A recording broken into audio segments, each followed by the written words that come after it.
They left her in the rain like she was garbage.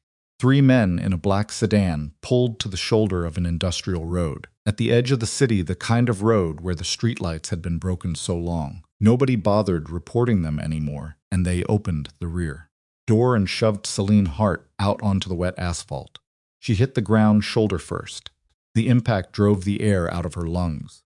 She heard the door slam, heard the engine growl, heard the tires cut through standing water as the sedan accelerated and disappeared into the dark.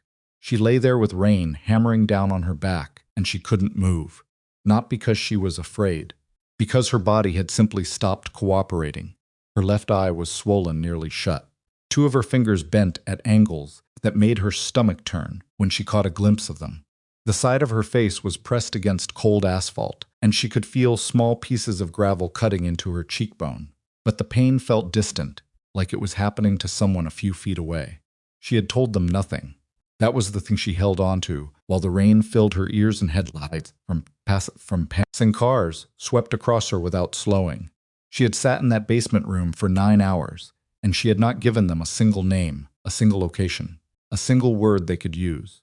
They had wanted her to sign a statement saying she had fabricated everything, the falsified patient records, the billing fraud, the names of the clinic administrators she had seen hand-deliver envelopes of cash to men who were not doctors and were not investors and were not anything she could put a clean word to.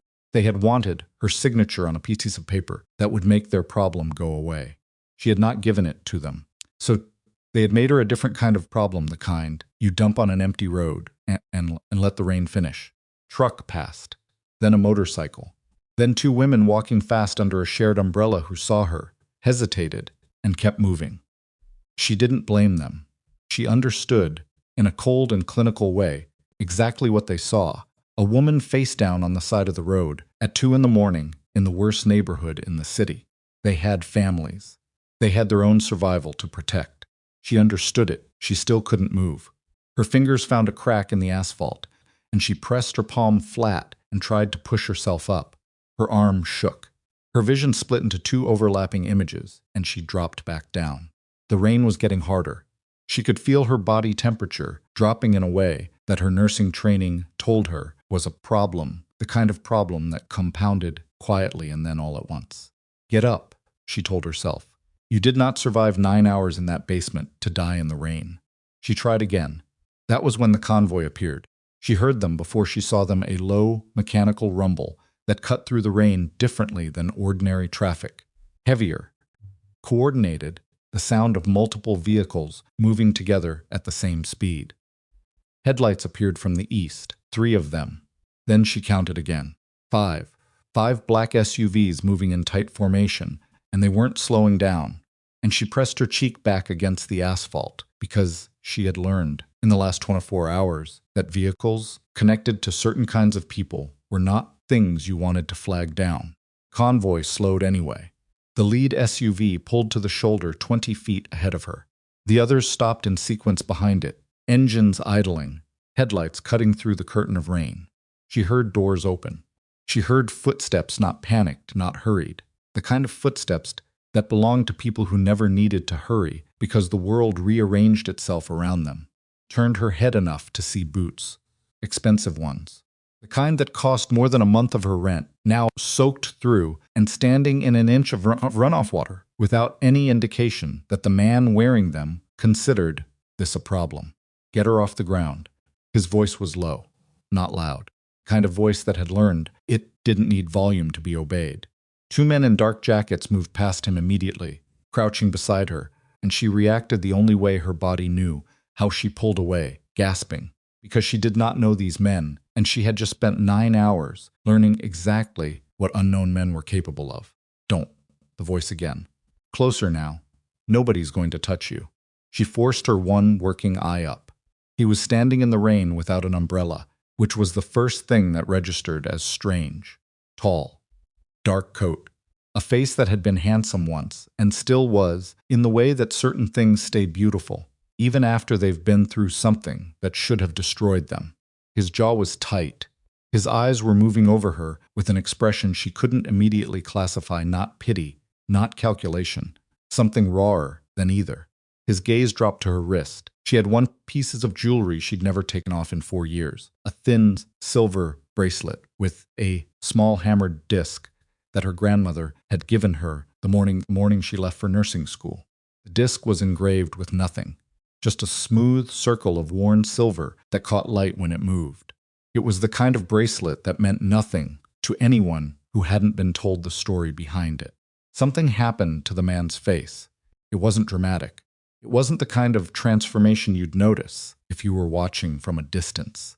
But she was close enough to see his jaw loosen slightly, to see something move through his eyes: grief, recognition, something that had no clean name, and then it was gone, locked back behind whatever wall he kept between himself and the rest of the world. "Pick her up carefully," he said. "She's got injuries to her left side." "Sir, I said carefully." Cassian Voss did not make decisions on sentiment. He had built 22 years of operational discipline around that single principle, and every man who worked for him had watched what happened to people who confused instinct with strategy. He had walked away from things that would have broken most men. He had made calls that cost him sleep for months and made them anyway, because sentiment was the fastest way to destroy everything you'd spent decades constructing. He told himself this, standing in the rain, watching his men lift the woman off the asphalt with the kind of careful precision usually reserved for crime scenes. He told himself it again when he saw the bracelet. His sister had been 17. Her name had been Clara, and she had been the only person in his life who had looked at what he was becoming and decided to love him anyway rather than fear him or use him. She had been walking home from a late shift at a grocery store when a car clipped her and sent her into the gutter on the east side of Meridian Avenue. 3 people had walked past. 2 cars had slowed and then kept going. It had taken 31 minutes for someone to call for help, and by the time the ambulance arrived, the window had closed. Clara had died from a head injury that, according to the trauma surgeon, was entirely survivable if someone had acted in the first 10 minutes. Cassian had spent the following 4 years making sure the 3 people who had walked past never forgot what they'd chosen not to do. He was not proud of this. He was also not sorry. Somewhere in the process of building that particular form of retribution, he had walled off the part of himself that felt things like the thing he was feeling right now. Standing in the rain with water running down his collar, watching a woman who was barely conscious refuse to let his men near her. She had fought them. Even in that condition, she had pulled away. He recognized that kind of fight. It wasn't bravado. It was the instinct of someone who had learned, recently and specifically, that the next person who touched her was probably going to hurt her. He got in the front passenger seat and told the driver to take them to the estate. Rennick, his head of security, leaned forward from the second row. "You want to tell me what just happened?" "No." "Boss." "Rennick." Rennick sat back. In the rear seat, Celine Hart had passed out. She woke up 3 times in the next 72 hours, and each time she woke up fighting. The first time, she grabbed the wrist of the doctor, leaning over her, and twisted hard enough that the man yelped before she passed out again. The second time, she got halfway out of the bed before her legs gave, and someone caught her not roughly, just caught her, steadied her, and said, "You're going to tear the IV out," in a flat voice that registered, somehow, as genuinely concerned rather than threatening. She went back under.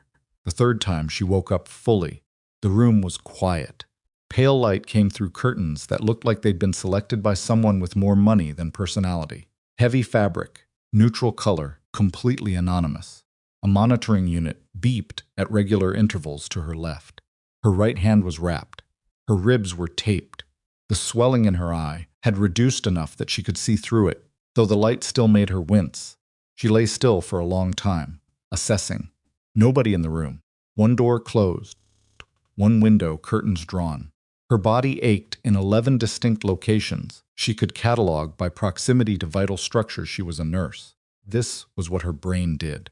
And having something systematic to focus on helped her not think about the basement, about the man who had slapped an open folder of her own testimony across the table and told her to sign the bottom page, about the way the other man had cracked her fingers against the table edge like it was administrative rather than punitive, a problem he was solving methodically rather than something he felt anything about. She sat up slowly. Her feet found the floor. The door opened. He was carrying a glass of water. which was not what she expected, and for a moment the incongruity of it, this man, that glass, the careful way he held it, knocked her assessment sideways. He stopped when he saw her sitting up. Neither of them spoke. "Who are you?" she said. Her voice came out rougher than she intended. "Someone who found you on the side of the road." He set the water on the table beside her. Didn't come closer. "How's the pain?" "I'm asking a real question." "So am I." He pulled a chair to the far side of the room, far enough that she'd registered the distance before he sat down and lowered himself into it. "Dr. Varma says 2 of your fingers need another week in the splint. Ribs are bruised, not broken. You've got a mild concussion that the next 48 hours will mostly sort out." "That's not what I asked." "Cashin Voss." He said it without any particular inflection, like someone giving a name at a front desk. But he watched her face while he said it, and she understood from the slight shift in his posture, the almost imperceptible tightening around his eyes, that he was accustomed to the name producing a specific reaction. And he was waiting to see what hers would be. She had heard the name. Everyone in the city had heard the name. Cashin Voss moved through the city. The way weather moved through it. You didn't see the mechanism, you just saw what it left behind. Businesses that changed hands overnight. City contracts that went to companies nobody had heard of. Prosecutors who filed cases on Monday and withdrew them by Friday without explanation. She was a nurse from a farming town who had come to the city believing in the basic operational integrity of institutions. And 2 years of working in that clinic had taught her how laughably wrong she had been. She kept her face still. "Why am I here?" she said. Something moved in his expression. "Because I didn't leave you in the rain. That's a reason for the first hour. I've been here 3 days." He looked at her for a moment, the kind of look that was working through something. "Because you weren't conscious for most of them. And now? Now you can leave whenever you want." He said it cleanly, no hesitation. "I'll have someone drive you wherever you want to go. Or you can stay until the doctor clears you." He paused. "There's no third option. You're not a prisoner." She studied him. He didn't look away. "You're Cashin Voss," she said slowly. "And you're telling me I can just leave?" "Yes." "Why?" He was quiet for a moment. His hands rested on his knees, relaxed. But she noticed the way his right thumb moved, a small, almost imperceptible press against his own palm, something he probably didn't know he did. "Because my sister was 23 years younger than me, and she was the better person in our family by a distance I never bothered to measure while she was alive. She was wearing a bracelet like yours when she died, on a road while people walked past." The room was very quiet. Celine looked down at the silver disc on her wrist, then back at him. She didn't say anything. She didn't have anything that felt right to say, and she had learned, in the past week, that filling silence with inadequate words made things worse rather than better. Stayed. Not because she trusted him. She made that clear to herself, and would have made it clear to him if he'd asked. But he didn't ask. He gave her space the way someone gives a wounded animal space, not out of indifference, but out of the understanding that closing the distance too fast would undo whatever fragile equilibrium currently existed. Dr. Varma came twice a day. A woman named Opal, who worked in the house kitchen and had approximately zero interest in Celine's business or history, brought food that was plain and hot and appeared at regular intervals without drama. Cashin himself came once a day, usually in the morning, and stayed 20 minutes, and talked about nothing significant. She paid attention to everything. On the second day, she watched through the window as Cashin stopped in the courtyard to talk to a young guy who worked on the grounds, maybe 20 years old, nervous posture, holding a tool incorrectly. She expected impatience. What she saw instead was Cashin taking the tool from the kid's hands, adjusting his grip, demonstrating the technique without speaking, and handing it back. Kid nodded. Cashin said something she couldn't hear. Kid laughed. She filed that away. On the 4th day, Dr. Varma left a tablet on her bedside table without explanation. When she picked it up, she found it was loaded with a simple music app and access to 2 streaming services. No browser, no communication capability, just entertainment. She turned it over in her hands, looking for the angle, and eventually concluded it was possible there wasn't one. She filed that away too. On the 6th day, she got dressed and walked out of the room for the first time. The house was large in the way that old money was large, not aggressively, not with the kind of decor that announced its own cost at every opportunity, but quietly, with the particular confidence of a building that had been well maintained for a long time by people who expected it to outlast them. The hallways were dim. The art on the walls was real and strange. Nothing decorative, everything challenging. The kind of collections assembled by someone who bought what affected them rather than what impressed guests. She found his office by accident. The door was open. He wasn't in it. She stopped in the doorway because she could see, from where she stood, the thing on his desk, not a weapon, not documents, nothing she could build a new theory of threat around. Photograph in a plain frame. A young woman in a grocery store uniform, laughing at something off camera, caught in a moment that was entirely ordinary and entirely unposed. Celine stood there for a long time. Then she heard footsteps on the stairs, and she moved away from the door before he reached the landing. "You said I could leave," she told him on the 8th morning. She was sitting at the table in the small room off the kitchen, the one Opal used for meal prep, because she had found that kitchens made her feel like herself. "But you haven't said anything about what happens after." He was standing near the window, coffee in hand. He looked at her. "Meaning what?" "Meaning I don't have an apartment. My job is gone. The people who did this to me know I survived, which means—" She stopped. She was being too direct, she thought. But then again, indirect felt worse. "I don't have anywhere to go." "I know, do you? I know who those men work for. I know what the clinic is. I've known about the operation there for 8 months." He set his coffee down. "I've been building something against them. Evidence. Kind that doesn't disappear when someone makes a phone call." Stared at him. "Why?" she said. "Because they operate in my city. Because what they're doing with those medical files isn't just fraud." He paused, and she heard in that pause something that wasn't strategic, something that had weight to it, personal weight. Because there are kids cycling through that clinic whose families don't know what's actually happening to them. She sat very still. "Show me," she said. He looked at her for a long moment. "You understand what you're asking. I'm a nurse who has already had her fingers broken for not signing a false statement," she said. "I understand exactly what I'm asking." Something shifted in his face. Not softness, something harder to name. Recognition, maybe. The particular acknowledgement of one person for another, who has already paid a price and is still standing. He left the room. He came back with a key. He unlocked a door she had assumed was a closet, and it turned out to be a staircase.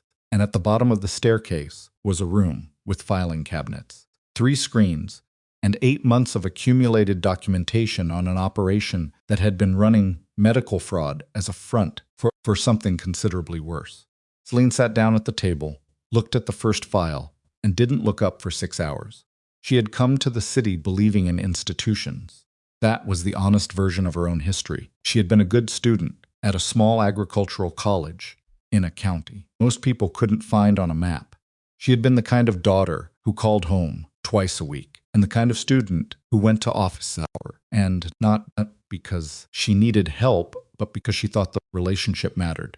And she had arrived in the city with a nursing license and a specific, somewhat naive theory about how professional integrity worked. Clinic had taught her differently.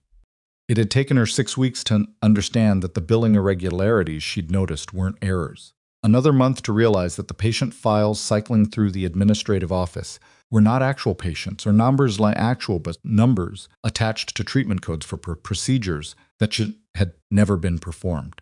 She had brought it to her supervisor first. Her supervisor had gone pale and told her to let it go. She had let 2 weeks pass, watching, and then gone to the state medical board. The day after she filed, her supervisor had called her into his office and told her she was being let go for performance concerns that neither of them could identify with any specificity. She had left the building with her phone recording. That recording was in the files Cashin showed her. She looked up from the screen at 3 in the morning, eyes burning, and found him still at the table across from her, working through a different set of documents. And the fact that he was there, that he hadn't gone to bed, hadn't handed her off to someone else, hadn't treated this as anything other than something worth staying awake for, registered in a way she hadn't anticipated and immediately distrusted. "You have more than enough for a federal case," she said. "I have enough to start one. Finishing it is different." He glanced up. They have contacts in the prosecutor's office. 2, that I know of. Maybe 3. The FBI field office is independent of the city prosecutor. Yes. He looked at her with something that might have been the beginning of a rare smile. It is. You've already thought about this. I've been thinking about it for 8 months. He leaned back in his chair. But I've been thinking about it as someone who needs to move carefully for his own reasons. You're thinking about it differently. She considered that. I'm thinking about it as someone who has nothing left to lose. That's not the same as thinking about it clearly. No, she admitted, but it's faster. He was quiet for a moment. Then, get some sleep. We can look at the contact structure in the morning. She almost said something she wasn't sure what, and instead just nodded and stood up. Her legs had gone stiff from sitting, and she grabbed the edge of the table to steady herself, and he was already looking back at his documents. By the time she reached the stairs, and she stopped halfway up and looked back at him. A man alone in a room full of evidence he'd spent 8 months building, not for any reason she could easily categorize as self-interest. She went to bed. She did not sleep for a long time. She was thinking about a woman in a grocery store uniform, laughing at something off camera. She was thinking about a silver bracelet and a wet road, and the 31 minutes that had changed the direction of a life she hadn't known yet would intersect with hers. She was thinking that the most dangerous man in the city was asleep 2 floors below her, and that the most frightening thing she'd discovered in the last week was not that she was no longer certain the danger was what she'd assumed it was. She pressed her wrapped hand carefully against her ribs and listened to the house settle around her in the dark, and somewhere around 4 in the morning, the exhaustion finally won. She slept. Downstairs, Cashin Voss turned the last page of the financial routing document, drew a slow breath, and stared at what it told him about how deep the corruption ran, and about how much the next step was going to cost everyone involved. He had built 22 years of discipline around the principle that he did not make decisions on sentiment, beginning to think that principle had limits he hadn't accounted for. Financial routing document was still open on the table when Celine came downstairs at 7 and held the pressure until the light changed. Cashin wasn't in the basement room anymore. She found him in the kitchen, standing at the counter with his second coffee, looking out the window at the courtyard where 2 of his security men were switching shifts in the gray morning light. He didn't turn when she came in. She went to the counter and poured her own coffee without asking where anything was, because she'd been in the house long enough to know, and that small fact bothered her in a way she didn't examine too closely. The routing account, she said. The one that processes the fraudulent billing reimbursements. It settles through a holding company in Delmar Financial Group. I know. Delmar is registered in 3 states. The beneficial ownership records are buried under 2 shell layers. She wrapped both hands around the mug. Her splinted fingers made it awkward. But the registered agent on the original incorporation is a man named Greaves. Warren Greaves. He turned then. She watched his face do something careful and controlled. The kind of control that is itself information. Where did you find that? Page 61 of the 4th filing cabinet. It wasn't labeled, obviously. She paused. You know that name? Yes. Are you going to tell me how? He set his coffee down. He looked at her for a long moment, with an expression she was getting better at reading. Not reluctance exactly, more like the look of someone mentally restructuring a plan they'd been running comfortably for months. Warren Greaves was a city councilman for 6 years. He resigned 14 months ago for what the press called personal reasons. He currently sits on the board of 3 nonprofit organizations, 2 of which operate children's health care initiatives. Celine stared at him. He's laundering money through children's charities. Parts of it. Yes. And you've known this. I've known parts of it. The Delmar connection. He stopped. That's new. She felt the ground under the conversation shift slightly. Filing cabinet had been locked. He had given her the key. If the Delmar connection was on page 61 of an unlabeled file, then either he hadn't read every document he'd accumulated, which seemed unlikely, or he had read it and hadn't processed the Greaves name, which also seemed unlikely, or he was watching her work to see what she found and in what order. She kept her face even. How many people know I'm here? My core team, 4 people, and you trust all 4 of them. I trust 3 of them without conditions. A pause that was half a second too long. The fourth, I trust conditionally, which means I trust him to do what's in his own interest, and his interest currently aligns with mine. Cashin picked up his coffee again. Rennick, my head of security. Is Rennick's interest going to keep aligning with yours? He looked at her steadily. That is the correct question. Outside, one of the shift change guards something, and the other laughed. The sound came through the glass thin and ordinary. Celine drank her coffee and thought about page 61, and about a man who had spent 8 months building a file and might or might not have read all of it, and about the specific texture of trust in a house where every person present was operating with incomplete information about every other person present. She was beginning to understand that this was not a simple situation. She had known it wasn't simple. But simple and complicated were different weights, and she was only now feeling the full one. Rennick showed up at 9. He was a large man, not tall so much as broadly constructed, the kind of frame that took up space in a room without seeming to try. He had a broad, flat face and small eyes that moved constantly in a way that was professional rather than nervous, cataloging exits and positions out of habit rather than anxiety. He had been polite to Celine in a way that was completely impenetrable. She could not tell from his politeness whether he liked her, resented her, or was simply neutral the way a well-maintained machine is neutral. We have a development, he said, standing in the doorway of the kitchen. He was looking at Cashin, not at her. Tell me. The Morella group sent a contact request. Through the usual channel. Cashin's jaw tightened slightly. When last night? The message came in at 11:40. And you're telling me now. I wanted to verify that the channel was clean before I brought it to you. Rennick's eyes moved briefly to Celine and back. I can wait if she stays. Cashin said it without looking at her. She noticed that, filed it. Rennick absorbed this without visible reaction. The Morella group wants a meeting. They're claiming they have information about a federal inquiry that's been opened in the last 2 weeks. They're offering the information in exchange for. They used the phrase previous accommodation. Previous accommodation, Cashin repeated. That's the phrase. Kitchen was very quiet for a moment. Celine kept her coffee mug in both hands and her face still and watched Cashin's posture, the way his shoulders had shifted slightly, the way his right hand was very still on the counter. She was learning his tells, the way she'd learned to read patients, not the things they told you, but the things their bodies said when they thought you were focused elsewhere. The Morella group, she said, carefully. Is that connected to... Yes. Cashin cut across her question cleanly, not rudely, just with the specific efficiency of a man who doesn't want a name spoken out loud in a kitchen where the windows face a courtyard, where 2 guards he only partly trusts are standing in the morning light. Tell them I need 48 hours to consider. Rennick nodded. He left. Celine waited until his footsteps had cleared the hallway. Who told them to look for a federal inquiry? Nobody told them. They monitor those things independently.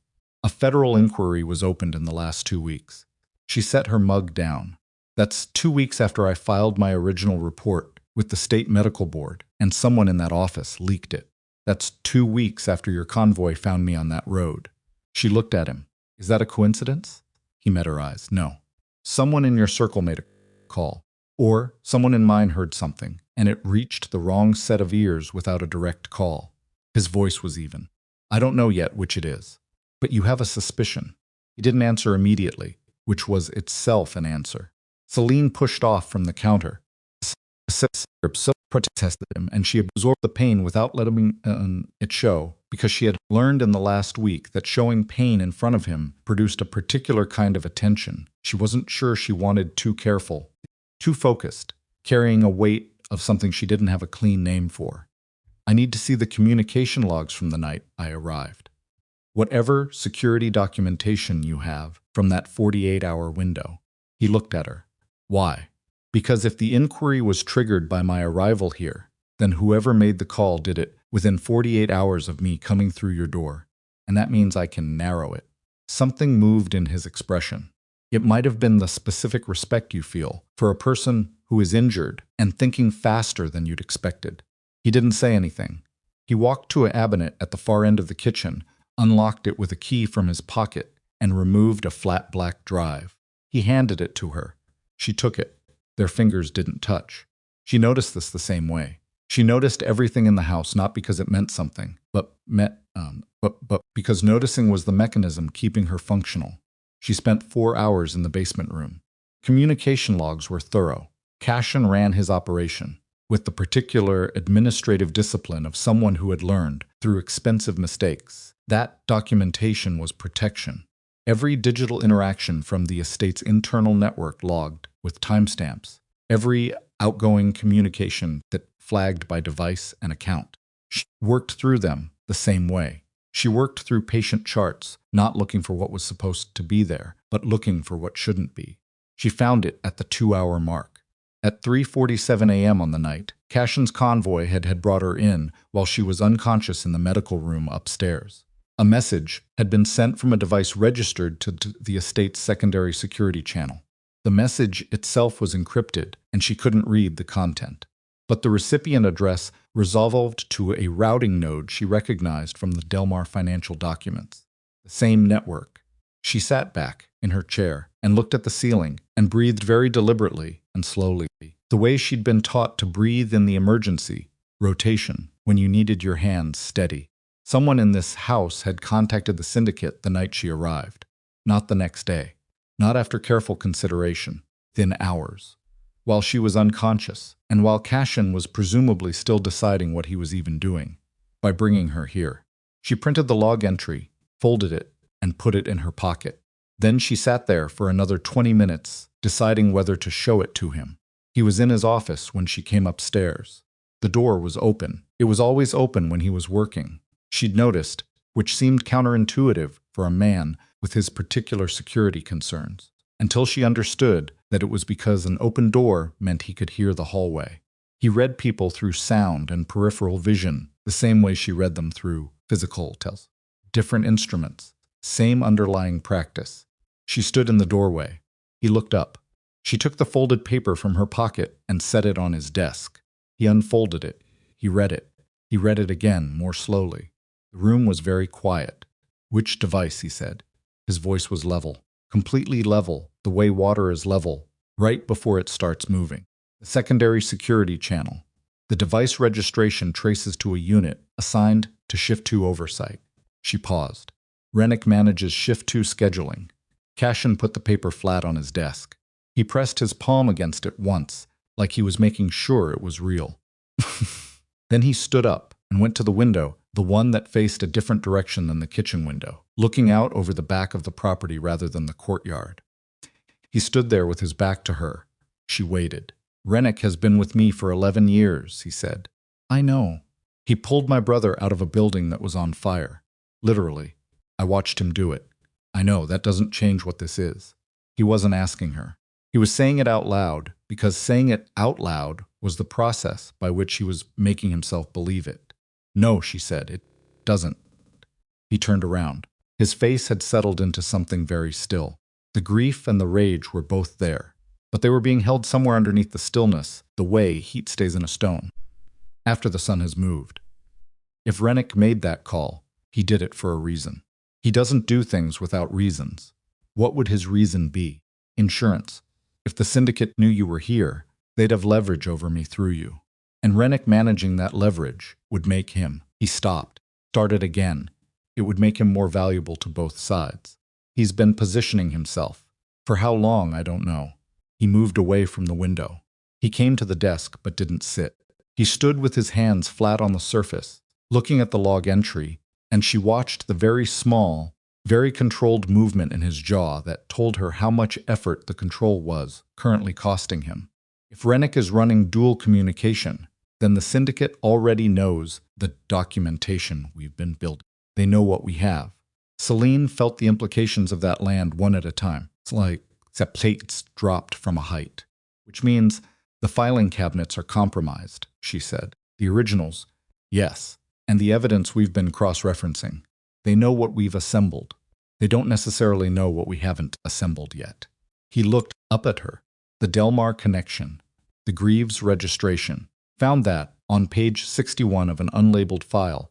Then Rennick may not have found it because he may not have been in that room long enough to go that deep. She thought fast. Found it and didn't recognize the significance. Greaves has kept his exposure well buried. Most of my people wouldn't catch the connection without context. He straightened. You caught it because you knew the clinic. I knew the clinic, she agreed. He was looking at her with the expression she'd started to learn, not the controlled public version of his face, but the version that appeared when he was actually thinking rather than managing how he appeared while he thought. It was a more open face. She wasn't sure he knew it was. I need to move the core documents, he said. The ones that aren't compromised. Tonight. And Rennick? He was quiet for a moment. Rennick stays on schedule. He doesn't know we found this. If he goes dark or changes his behavior, the syndicate will accelerate whatever they're planning. You're going to run him as a false position. For as long as I can. He came around the desk. He was close enough now that she could see the specific exhaustion in his eyes, not sleeplessness, something older. The exhaustion of a man who has been operating in a world where trust is a calculation, rather than a feeling for so long that discovering a new betrayal doesn't break him, it just adds weight. This changes the timeline. On the federal contact. On everything. He stopped 2 feet from her. If the syndicate already knows what we have, they'll move before we do.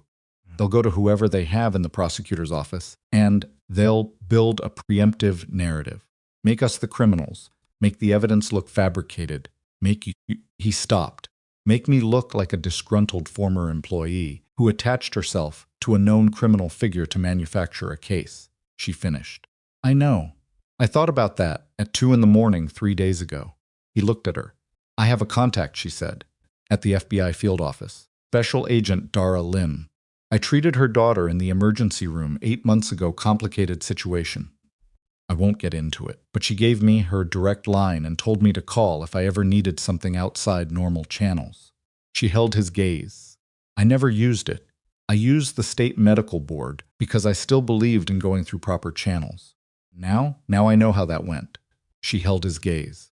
I need a clean phone and 40 minutes. He didn't answer immediately. She watched him work through it, the risk calculation, the exposure questions, the specific algebra of what trusting her with this move would cost him if she was something other than what she appeared to be. She saw him reach the end of the calculation, and she saw what the result was before he spoke. He went to the locked cabinet. He came back with a phone, clean, sealed in its original packaging. He set it on the desk between them. 40 minutes, he said. She called Dara Lim from the bathroom at the end of the upstairs hall with the door locked and the water running, and her back against the cold tile wall. Phone rang 4 times. She had composed herself by the 2nd ring, and by the 4th, she had the script mapped not word for word, because word for word never sounded right, but structure, sequence, the specific order in which information needed to land to be credible rather than chaotic. Lim, Agent Lim, this is Celine Hart. You gave me your number 8 months ago. You told me your daughter's name was Maya. A pause. 3 seconds, I remember you. I need to meet. Not at a federal building. Not anywhere that can be logged through a standard agency scheduling system. She kept her voice even. I have documentation of a medical fraud operation running through Delmar Financial Group with beneficial ownership tracing to Warren Greaves. I have billing records, routing records, and evidence connecting the operation to human trafficking infrastructure.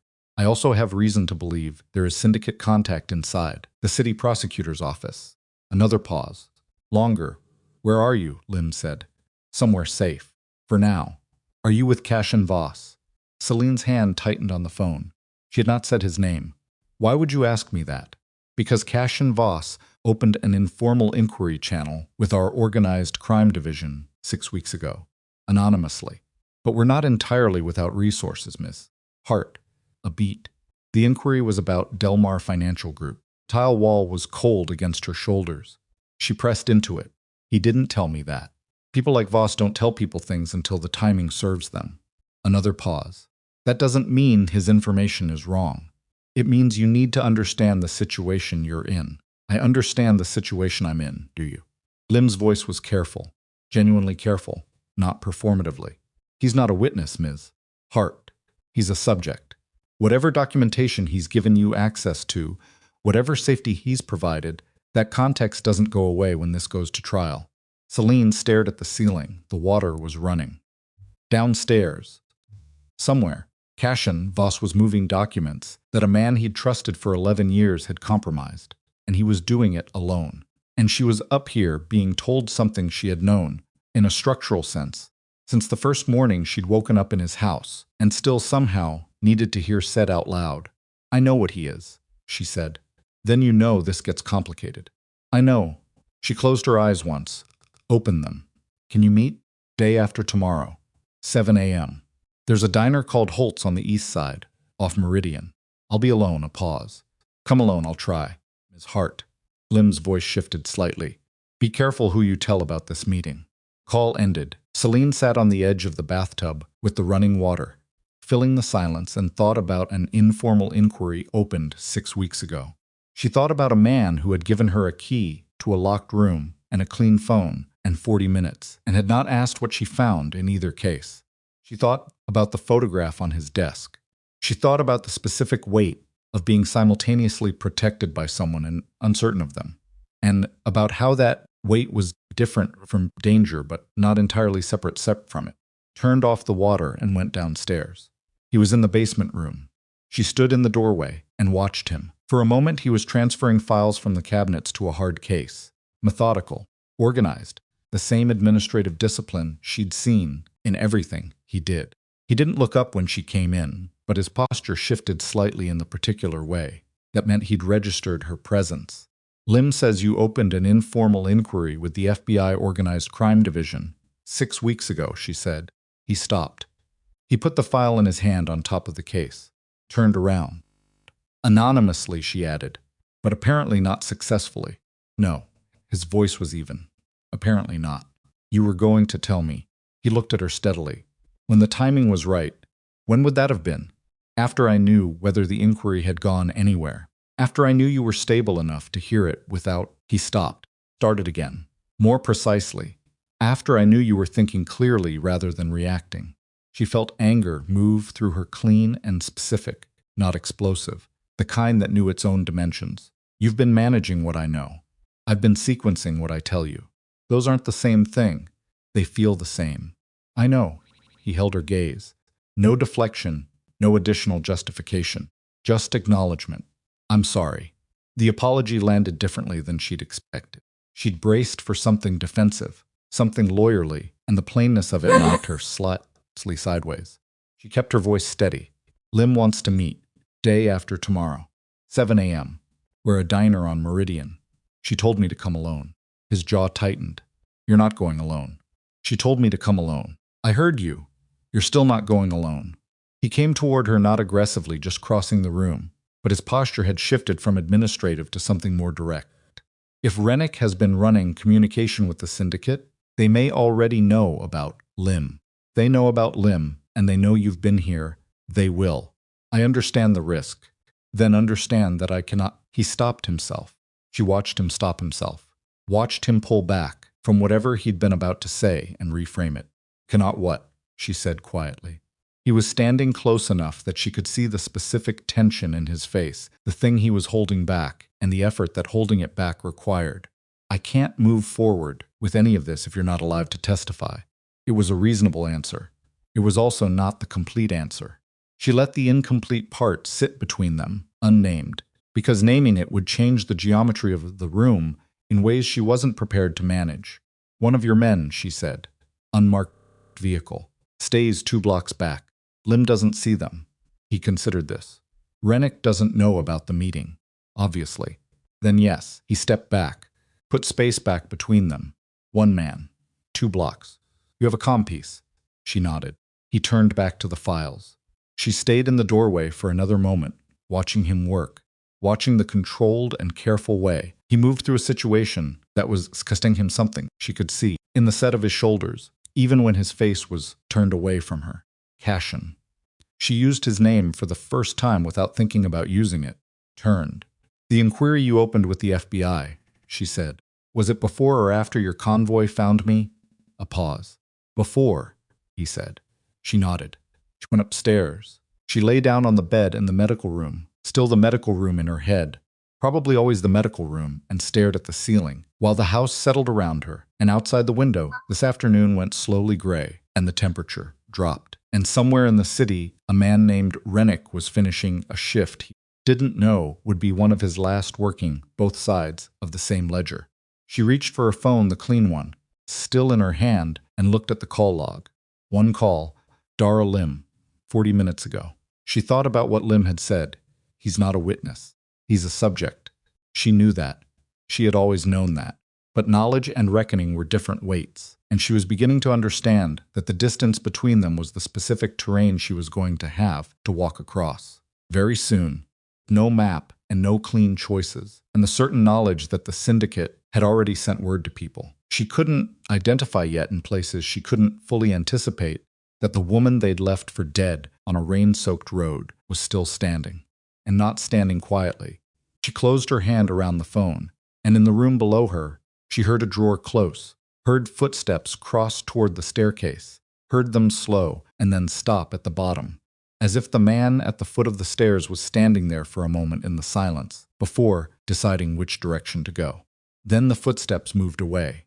Celine Hart pressed her wrapped hand against her chest and felt her own heartbeat steady, functional, stubbornly continuing, and thought about a diner on Meridian Avenue and an FBI agent who had told her to be careful about who she told, and about 11 years of trust dissolving into a 3:47 a.m. timestamp on a secondary security channel.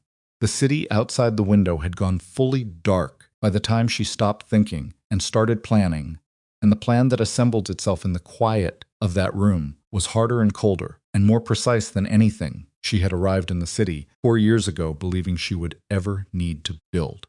She had come here to be a nurse, to help people, to do something useful with the particular stubbornness she had inherited from a woman who ran a farm with 2 bad knees and never once mentioned the pain. She was still going to do that. She was just going to do it after she burned the syndicate down into its account records first. The diner on Meridian Avenue smelled like burnt coffee and old grease, and the particular specific exhaustion of a place that had been open since 5 in the morning, every day for 30 years, without once reconsidering the decision. Celine arrived at 6:52. She took a booth near the back, facing the door, and ordered coffee she didn't intend to drink, and spent the next 8 minutes watching everyone who came in. A man in a postal uniform, 2 construction workers splitting a plate of eggs, a woman with a stroller who looked like she hadn't slept since the previous administration. Nobody who looked like syndicate, nobody who looked like federal. Just the ordinary human population, a city going about its Tuesday morning, with no particular awareness that anything was happening 2 blocks east, where a gray sedan sat idling with one of Cashin's men in the driver's seat, and a calm piece in Celine's left ear that she'd pulled her hair over carefully before she'd walked in. Dara Lim came through the door at 7 on the mark. She was smaller than Celine had remembered. Or maybe the emergency room context had added scale to her, the authority of someone navigating a frightening situation for her child with focused competence. Here she was just a woman, in her early 40s in a dark jacket and flat shoes, hair pulled back, eyes that moved the same way. Rennick's eyes moved, but with more intelligence behind the movement. She spotted Celine immediately and came directly to the booth without scanning the room again, which told Celine she'd already scanned it before she came through the door, possibly from outside. She sat down. She did not order anything. She put her hands flat on the table. "You look worse than I expected," she said. "Thank you. I mean the injuries." Lim's eyes went to the splinted fingers, the fading bruising at Celine's jaw. "How long ago?" 11 days. They worked you over properly." It wasn't said with pity, just assessment. "Did you bring documentation?" Celine reached into her jacket and removed a folded envelope. Inside was a USB drive and 12 printed pages summary documents she'd compiled herself, pulling the key connections from Cashin's files into a format that told the story without requiring someone to already understand the terrain. She slid it across the table. Lim picked it up. She didn't open it. "Walk me through the architecture." Del Mar Financial Group serves as the primary settlement layer for fraudulent Medicare billing, originating at 4 medical clinics across the city. The clinics submit claims for procedures never performed on patients who are, in some cases, not actual patients, their identities sourced from a separate pipeline. The settlements route through Del Mar and disperse into 3 holding entities. One of those entities is controlled by Warren Greaves through a registered agent arrangement buried under two incorporation layers in different states. Lim was watching her with the careful attention of someone taking notes without writing anything down.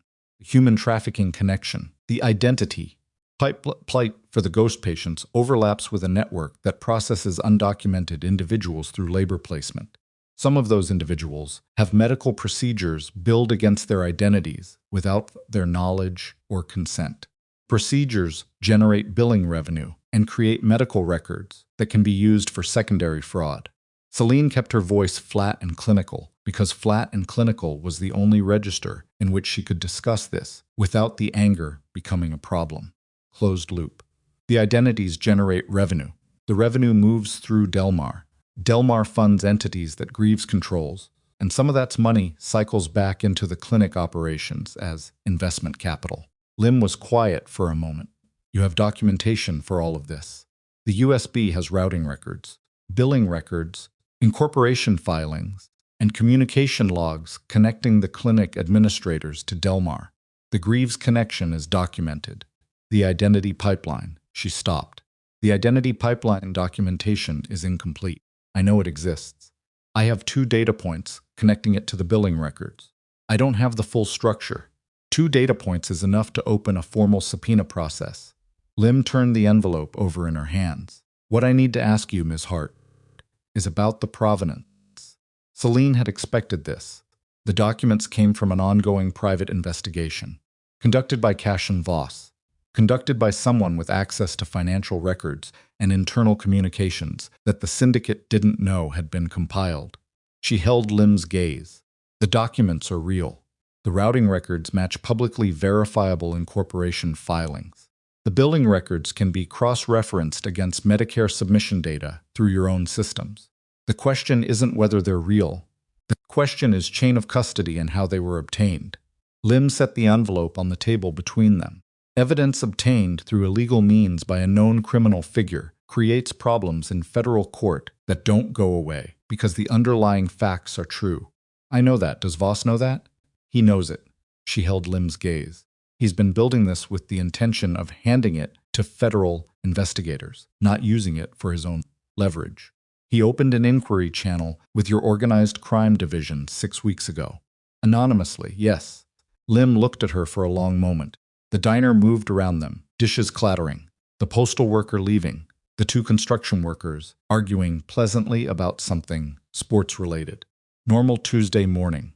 Celine felt the calm piece cool against the skin behind her ear and thought about the gray sedan 2 blocks east and about Rennick finishing a night shift at the estate right now, logging his hours, behaving exactly as a man with nothing to hide would behave.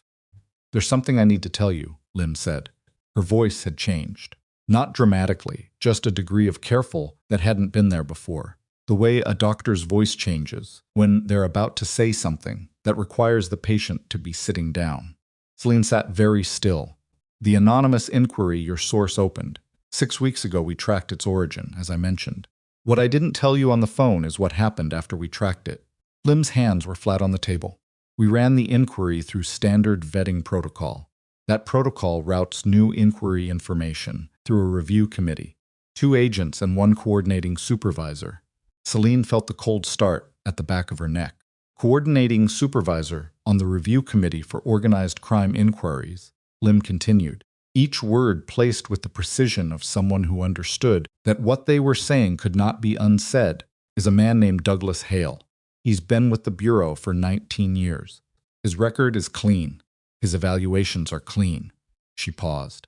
3 days after Voss's anonymous inquiry was logged, Douglas Hale filed a routine information sharing memo with the city prosecutor's office flagging a potential organized crime investigation. Cold reached Celine's hands. He's in both offices, she said.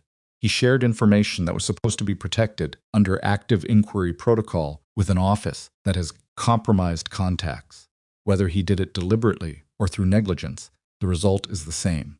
Lim's jaw was tight. The syndicate knew about the inquiry within 72 hours of it being filed. Celine thought about Rennick, about the 3:47 a.m. timestamp, about Cashin saying the 4th I trust conditionally.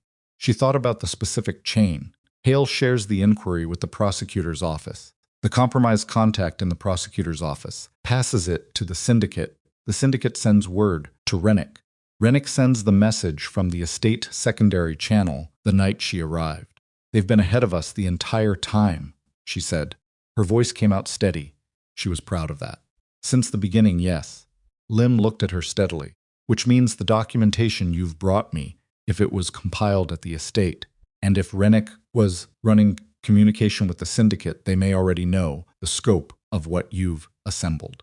We found the Rennick connection 2 days ago. We've been running him blind since then." She pressed her splinted hand against her thigh under the table. "The documents on that USB include 2 connections they don't know we have: the Greaves registration and the identity pipeline data points. Rennick never went deep enough into the files to find those." Lim was quiet for a moment. She was thinking Celine could see it, the specific focused stillness of a person reorganizing a situation around new information. Those 2 connections are genuinely unknown to the syndicate. They change the calculus. She picked up the envelope. "I need 48 hours to verify the routing records independently and assess the chain of custody problem. You have a leak in your own review process, which is why I came here alone and why this conversation isn't logged anywhere." Lim met her eyes. "I'm asking you to trust me with 48 hours. And if the syndicate moves before then call me directly. Not the field office number. My cell." She slid a card across the table, plain white, handwritten number. "Burn the card after you memorize it." Celine took it. She looked at it for exactly the time she needed to memorize the number, then folded it once and put it in her pocket. She was going to deal with the burning part when she got back. The gray sedan was where it was supposed to be. She got in the back without speaking, and the driver, a quiet man named Foss, who had given her exactly 3 complete sentences in the 4 days she'd been aware of his existence, pulled into traffic without asking how it had gone. She appreciated that. She used the 12 minutes back to the estate to sit in silence and let the information from the diner settle into a shape she could work with. Hale. Douglas Hale. 19 years. Clean record. Clean evaluations. Compromised point inside the one office she'd believed was genuinely independent. The FBI field office, which she had presented to Cashin 3 days ago as the clean channel, the route around the corrupted prosecutor's office. Not clean, just differently compromised. She thought about Lim, about whether Lim was telling her this because it was true, and Lim was genuinely clean, or whether Lim was telling her this as a way of managing the information, giving her something real to establish credibility, redirecting her away from something else. She ran the possibility twice through her head and couldn't make it hold. Lim's daughter had coded in the emergency room 18 months ago, and Celine had been the one who caught the secondary arrhythmia that the attending had missed. The look on Dara Lim's face in the corridor afterward wasn't something a person could manufacture for later use as a credibility down payment. She had to believe that. She had to believe something. The estate came into view. Fossey pulled to the side entrance, and she went in through the kitchen. Cashin was at the table. He looked up when she came in and read her face the way he read everything quickly, without making a production of it. He saw what was there. She watched him see it. "Tell me," he said. She told him about Hale. He sat very still throughout. Coffee went cold on the table in front of him. She gave him the information in the same sequence. Lim had given it to her, because the sequence mattered. The way each piece landed determined whether the full picture assembled correctly. When she finished, the kitchen was quiet for a long moment. "The inquiry I filed 6 weeks ago," he said slowly, "was compromised within 72 hours. Yes. Which means when I told Rennick I was building a case against the syndicate, which I told him 8 months ago, before I understood what he was, they already had independent confirmation from a federal source." He pressed his thumb against his palm. "Small tell. They've known what I'm building for 6 weeks through 2 separate channels, and they haven't moved against you." "No." He said it like it was a problem rather than a relief. She understood immediately. "They're waiting. They're waiting for me to complete the work." His voice was very quiet. "If I bring down the Delmar structure and expose Greaves, I eliminate competition they've been wanting to eliminate for 2 years. The clinic operation isn't theirs. It's a separate network that operates in territory they want. If I hand the FBI enough to take down Greaves in the clinic, the syndicate benefits. The full shape of it landed on her, like something physical. They've been using you, she said, the whole time. They knew you were building the case. They didn't stop it because they want the outcome.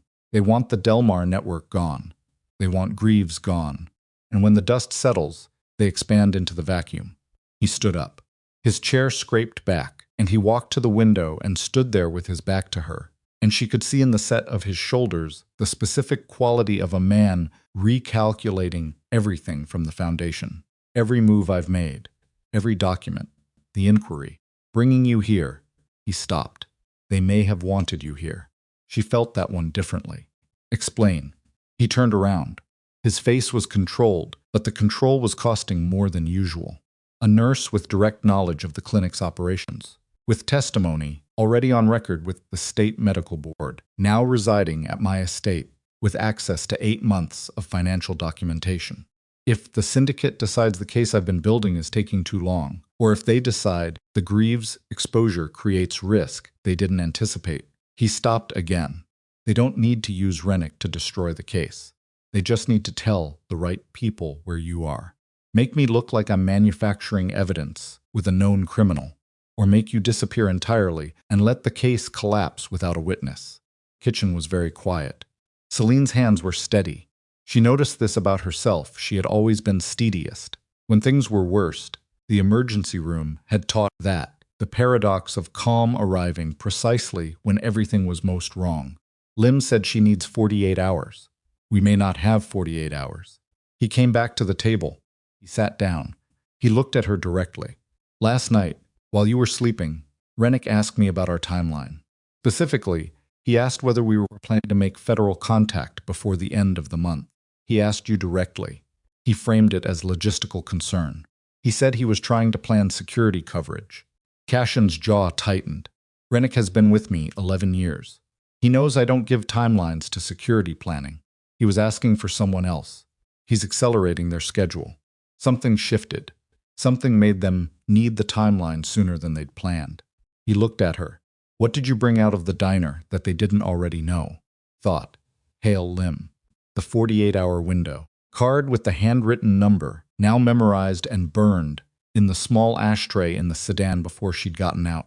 None of that was new to the syndicate they'd known about Hale. They'd known she was meeting Lim. They'd probably had eyes on the diner. The Greaves data points, she said slowly. The identity pipeline connections. They had someone watching the diner if they could see. I handed Lim a U.S. beans. They don't know what's on it, but they know. You gave federal investigators something. His voice was very flat. That changes things for them. That means the window is closing. Felt the shift in the room. The way the air itself seemed to reorganize around a new reality. How long, she said. Hours, not days. He stood up again. He couldn't stay still. She had never seen him unable to stay still before. I need to get you out of the estate. If I leave, Rennick reports it. If you stay, the syndicate sends people here. People coming here is better than me moving through the city where they can intercept a vehicle. She heard herself say it and recognized it as tactically correct, and also recognized that tactically correct and personally terrifying were not mutually exclusive categories. Call Lim. Tell her we need to compress the timeline. She said 48 hours. Tell her we have 12. He looked at her for a moment. Then he picked up his phone. That was when Rennick walked in. He came through the side door from the courtyard, which he sometimes did, which was normal, which was exactly the problem, the normalcy of it, the way he moved through the kitchen, the same way he always moved through it, large and unhurried and registering everything, without appearing to register anything, stopped when he saw them. He read the room in approximately 2 seconds, the standing posture, the phone in Cashin's hand, Celine's face, the cold coffee on the table. Am I interrupting, he said. No. Cashin set the phone down. His voice was perfectly even. I was about to call you. Rennick waited. I want to move the timeline up. I want to make federal contact today. Cashin looked at him directly. I need you to pull Foss and arrange a clean vehicle. Non-estate plates. For this afternoon. Rennick's eyes moved to Celine for half a second. Back to Cashin. That's fast. The meeting at the diner went well. Cashin said it without inflection. We're in a better position than I thought. I want to move while we have the advantage. Pause. 3 seconds. Rennick's face was exactly as readable as it always was, which was to say not at all. I'll arrange it. 2 hours. Rennick nodded. He left. Celine waited until the door closed. He's going to make a call in the next 10 minutes. Yes. Cashin picked his phone back up, which gives us 9 minutes before the syndicate knows we're moving today. He looked at her. I'm going to call someone, not Lim. Someone. Inside the syndicate, who has wanted out for 3 years and has been waiting for a structure that makes it possible. Stared at him. You have an inside source. I've had an inside source for 14 months. His thumb was already moving on the phone. Her name is Petra. She's the syndicate's financial compliance officer. She's been building her own parallel documentation because she has a daughter she wants to be able to look at. He held the phone to his ear. She's the reason I have the Delmar routing records. Celine felt the ground shift again. 14 months. A parallel source inside the syndicate feeding him documents, which meant the case he'd built wasn't just 8 months of external investigation. It had an internal architecture she hadn't known existed. Why didn't you tell me? Because Petra's exposure is absolute. If her name gets out, he stopped. The call connected. He turned slightly away from Celine and spoke very quietly. Me, we're moving today. Are you clear? A pause. How many? Another pause. His posture changed. Something went through his shoulders, not collapse. Something harder, a kind of rigid stillness. When did you find out? He listened. Don't go home. Are you somewhere safe right now? He listened again. His free hand pressed flat against the table. Stay there. I'm sending someone in the next 20 minutes. He ended the call. He stood with his hand still flat on the table and his head slightly bowed, and Celine watched him and didn't say anything, because she could see that what had just happened was bad and that he needed 3 seconds to absorb it before she asked him what it was. He looked up. The syndicate moved last night, he said. They sent people to Petra's apartment. She wasn't there, she'd stayed at a friend's place. He stopped. They didn't go there to talk to her. The air in the kitchen went very thin. They know about her, Celine said. They've known for at least a week. They were managing it, waiting to see how much she'd passed on before they moved. His voice was controlled in the specific way of someone holding something back through will alone. Petra has been my source for 14 months. If they've known for a week, they've been feeding her false information for 7 days. Anything she gave me in the last week is compromised or designed. He looked at her. I need to know what Petra gave me in the last 7 days and cross-reference it against what you took to Lim. Celine was already moving toward the basement stairs. The identity pipeline data points. He was right behind her. What? The 2 data points connecting the identity pipeline to the billing records. Those came from documents Petra provided 4 days ago. She was going down the stairs fast, hand on the railing, ribs screaming about the pace. I put both of them on the USB. She heard him behind her on the stairs, heard the specific quality of his silence, and she understood what the silence contained. If those 2 data points were fabricated, she had just handed Dara Lim, a federal agent, poisoned evidence. Evidence designed not to be undetectable immediately, but to collapse under scrutiny at the worst possible moment in a courtroom after everything had been built around it, taking the credible evidence down with it. She reached the bottom of the stairs. She pulled the relevant files from the case Cashin had been reorganizing, spread them on the table, and started going through the identity pipeline documents. And her hands were not as steady as they'd been in the kitchen, and she noticed this and pressed them flat for a moment and breathed and then started again. Cashin stood across the table and pulled the source log. 4 days ago, Petra sent 3 documents. The 3rd document, the one with the identity matching table. He found it. He put it on the table between them. She looked at it for a long time. She compared it to the billing records she'd found independently, the ones from the original filing cabinets that predated Petra's involvement. She went through the matching data point by the data point, checking references, checking the document metadata, checking the specific formatting conventions that an internal syndicate document would use versus a document created to look like one. She found it on the 4th column, a date field, formatted in a way that didn't match any other internal document in the 8-month archive. Not wrong enough to be obvious, right enough to be convincing under most scrutiny. Wrong enough to fall apart if a forensic accountant with the right background spent 3 hours on it. Fabricated, she said. Her voice came out very flat, kind of flat that comes after the bottom drops out. Cashin looked at the document. He looked at where she was pointing. He looked at the formatting inconsistency, and she watched him see it watched. His face do the thing it did when something confirmed a possibility he'd already considered and hoped was wrong. I put this on the USB, she said. Lim has it. Call her. If I call her and tell her one of the documents is fabricated, the entire package loses credibility. She has to quarantine everything while she verifies independently. That takes weeks. The syndicate gets weeks. If you don't call her and she builds a case around a fabricated document. I know. She pressed her hand against the table. I know. Took out the clean phone. She stared at Lim's memorized number for approximately 4 seconds, which was how long it took her to understand that there was no version of the next move that didn't cost something significant, and that the question was not whether she was going to pay a price, but which price she could survive paying and which one. She couldn't. She dialed. Lim answered on the second ring. One of the documents on the USB is fabricated, Celine said. The identity pipeline matching table.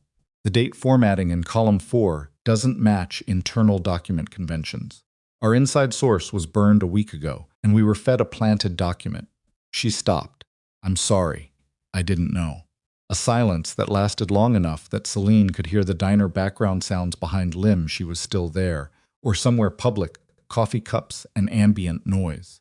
Which document? Lim said. Her voice was completely flat. Celine gave her the file designation. The other documents, Lim said. Are you confident in those? Yes. They predate our source's compromise. The routing records, the Delmar filings, the Greaves registration, those I found independently. Those are clean. Another silence. You understand what happens to my position if I proceed with a federal inquiry using evidence provided by Cashin Voss. I understand. You understand what happens to your credibility as a witness if the defense establishes that you had an intimate working relationship with a known organized crime figure. I understand that too. And you're calling me anyway. Yes. The diner sounds continued for a moment. Then stay where you are. I'm coming to you. The call ended. Celine put the phone on the table. She looked at Cashin. She's coming here, she said. Something moved in his face that was not entirely about tactics or logistics. You told her the fabricated document. You burned your own credibility to protect the case. Burned a piece of it. She met his eyes. The rest of it I'm going to need. He held her gaze for a moment. Then he looked away, not dismissively, but in the specific way of someone who needs to look somewhere else for a moment. Because what they're looking at is requiring more of them than they'd calculated for. They know we're moving today, he said. Rennick's call is already made. Yes, Lim coming here is a risk I just created. She picked up the fabricated document and held it up. But I'd rather have her inside this house, where I know where she is, than pulling threads on a poisoned USB in a federal building where Hale has access. She looked at him steadily. Trust has to start somewhere. Even here, even now. Even when the timing is wrong and the ground is moving. He looked at her for a long time. Outside, somewhere on the estate grounds, a vehicle engine turned over. Not Foss. Wrong direction. Cashin moved before she finished processing the sound. He was around the table and at the basement door, and his hand was on her arm, not roughly, just with the specific urgency of someone who spent years learning the difference between a normal engine and one that means something else. Stairs, he said. Now she went. Behind them, somewhere above, she heard the kitchen door come open hard, and then voices, and then the sound that was not a voice at all, and the basement stairs had never felt so narrow or so long. The basement had one exit. Celine knew this because she had spent 10 days in the house learning every room the way she'd learned every corridor in every hospital she'd ever worked. Not deliberately, not with any tactical intention, just the deep, habitual mapping of someone whose nervous system had decided a long time ago that knowing where the exits were was the same as knowing how to breathe. One exit. The staircase they'd just come down. Cashin pulled the staircase door shut and shot the bolt. It was a heavy door. She'd noticed it on her first day, the way it sat differently in its frame than interior doors usually sit, the weight of it, the reinforced hinges. She hadn't asked about it. She was glad she hadn't needed to. Above them, the kitchen sounds had stopped. That was worse than noise. How many? She said. Her voice was barely above a whisper. Couldn't tell. He was already moving to the far wall, to a cabinet she'd assumed held more files. He opened it. It held a small communications unit, a locked metal box, and a phone that was not the kind of phone you bought at a retail store. Fosse is in the sedan 2 blocks out. He'll have heard the vehicle. Will he call it in or come in? Call first, then come. He unlocked the metal box with a key from his inner pocket. Inside were 2 handguns and ammunition. He checked one, with the quick automatic movements of someone who had done this in the dark and in worse situations than this. He held it out to her. She looked at it. I'm a nurse, she said. I know what you are. He held it steady. Do you know how to use it? My father hunted. I went with him the time I was 9. She took it. The weight of it settled in her palm with a familiarity she hadn't accessed in years and didn't particularly want to access now. I've never pointed one at a person. Point it at the door if anyone comes through it who isn't me or Foss. He had his own weapon out now. He was moving toward the communications unit. I need to raise Foss without going through the estate frequency. Rennick has access to the estate frequency. Is there another way out of this room? He paused for half a second, which was itself in sight. There's a service conduit behind the east filing cabinet. It runs to the utility room at the back of the property. Narrow. She looked at the filing cabinet. How narrow? You can make it. I'm less certain about myself. He said it without self-pity, just mechanical honesty. He was already at the communications unit, pulling a handset. Give me 2 minutes. She moved to the filing cabinet. It was on casters she found this out when she put her shoulder into it, and it moved with surprising ease, the floor beneath it worn smooth from previous movement. Behind it was a rectangular opening in the wall, maybe 2 feet wide and 3 feet tall, dark, smelling of insulation and old concrete. She looked at it and thought about enclosed spaces and thought about 9 hours in a basement room with different dimensions, and then put both thoughts away because neither of them was useful right now. Above them, a floorboard creaked. 1 creak, then silence, then 2 more, in a different location. They were moving through the house, systematically. Cashin had the handset to his ear. He was speaking very quietly. 3 words, a pause, 2 more. He put the handset down. Foss has eyes on 3 men who came in through the east gate. 1 vehicle. He's called Lim. Lim is 20 minutes out. I know. He came to where she was standing. He looked at the conduit. He looked at her. The utility room has an exterior door. It opens onto the service road behind the property. Foss can reposition. You can't fit through there. I might. Cashin. She said his name with the specific flatness of someone cutting through a calculation they can see is wrong. You cannot fit through a 2-foot conduit in whatever amount of time we have before that bolt gives. He looked at the door. She could see him doing the arithmetic, how long the bolt would hold, how many men were above them, whether Fosse could get to the exterior utility door before they worked their way through the house and found the service road. A sound came through the door, not a creak this time. Something heavier, something that wasn't a footstep. They found the basement door, she said. Go. He stepped back. He moved toward the door, with his weapon raised and his posture shifted into something she hadn't seen before. Completely still, completely focused. Particular quality of a man who has been in rooms like this before and has made his peace with what that means. When you reach the utility room, there's a red panel on the east wall. Foss knows the code, 4719. Tell him, I said. The archive is in the blue case and he knows where it goes. She was crouched at the conduit entrance. I'm not leaving you in here. You have the phone. You have Lim's number. You have everything that matters for the case. He looked at her over his shoulder. His face was completely composed. Go. This isn't negotiable. He turned back to the door. She didn't move. Stayed crouched at the conduit entrance for 3 full seconds, while the sound on the other side of the bolt grew more deliberate, and she ran through the calculation the same way. She ran through triage decisions, not what was fair, not what she wanted, but what produced the best outcome for the most people with the information currently available. She went into the conduit. It was worse than she'd thought, and she'd thought it was going to be bad. Concrete was cold and rough and caught at her jacket, and the darkness was complete, not the manageable darkness of a room with curtains, but the specific total absence of light that made her visual cortex start manufacturing shapes at the edges of her vision. She moved on her elbows and knees, the gun in her right hand, splinted fingers on her left hand, screaming every time she put weight on them, which was every 2 seconds. Counted her breaths, in through the nose, out through the mouth. The way she'd been taught to manage adrenaline in the ER when a code was going sideways, and the attending was losing composure. And the attending was losing composure, needed to not be losing composure. Right. Behind her, muffled through concrete, she heard the bolt give, not an explosion. Just a sound like a heavy object being struck, once, decisively, and then the lower register of a door moving on its hinges.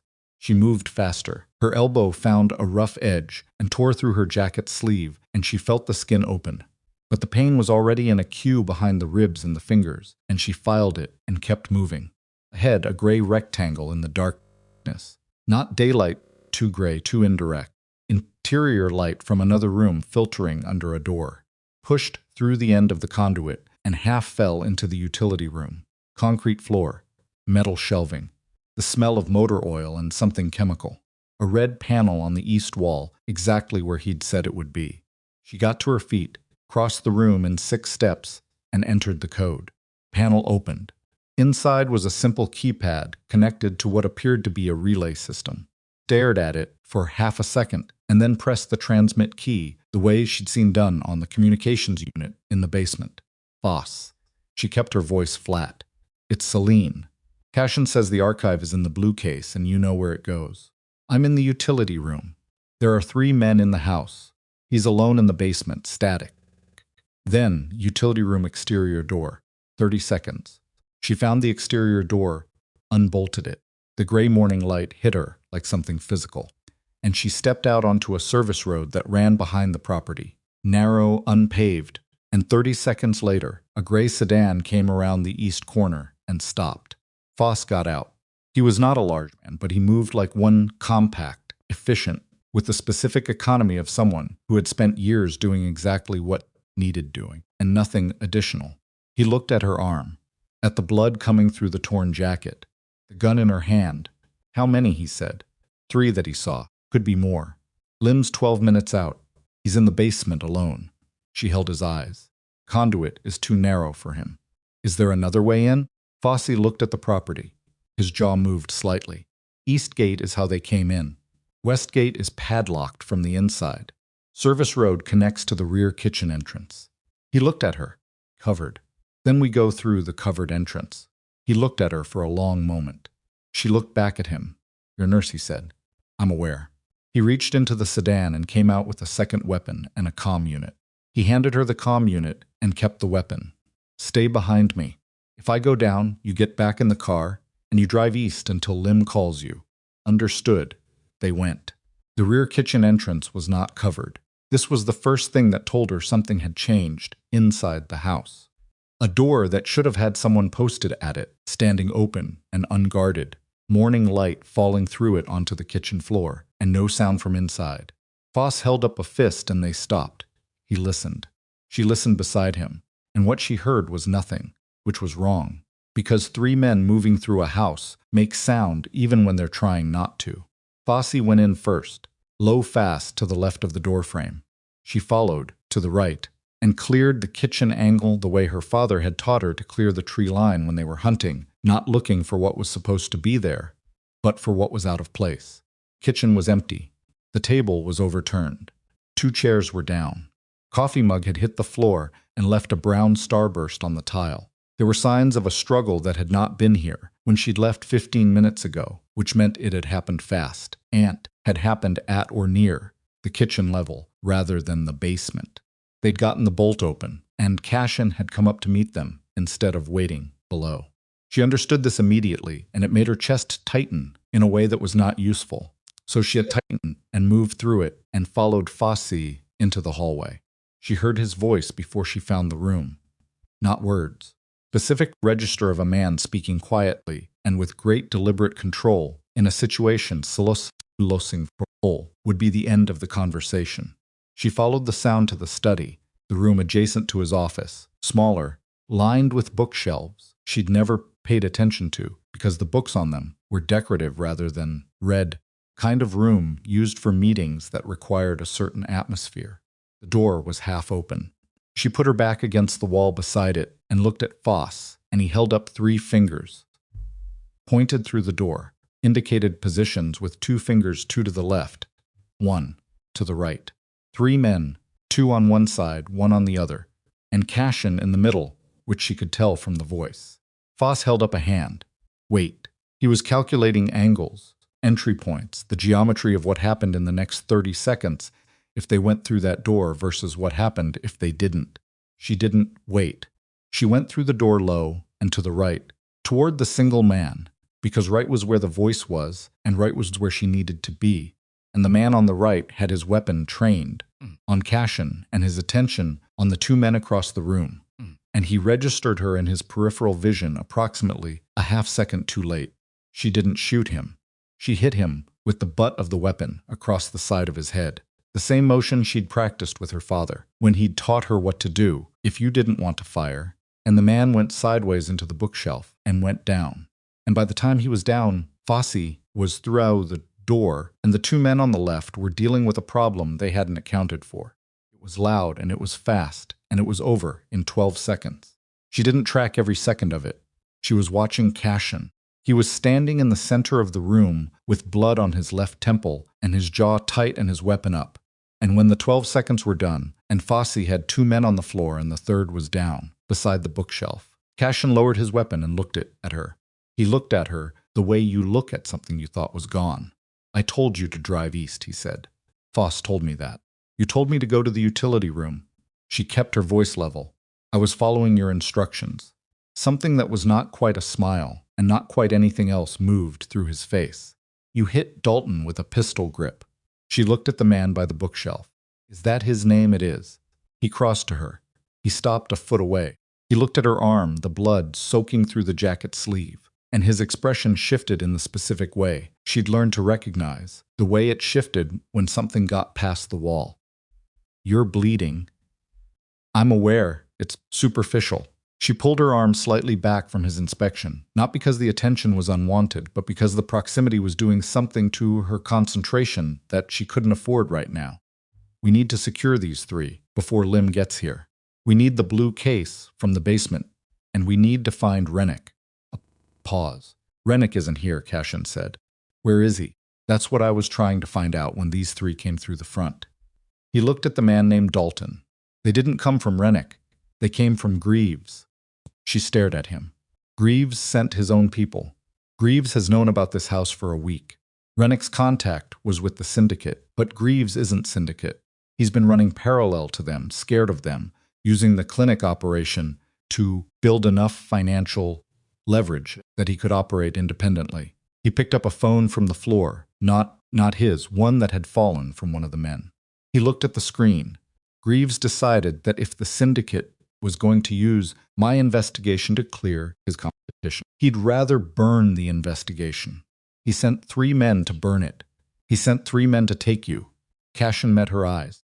Not the documents, you.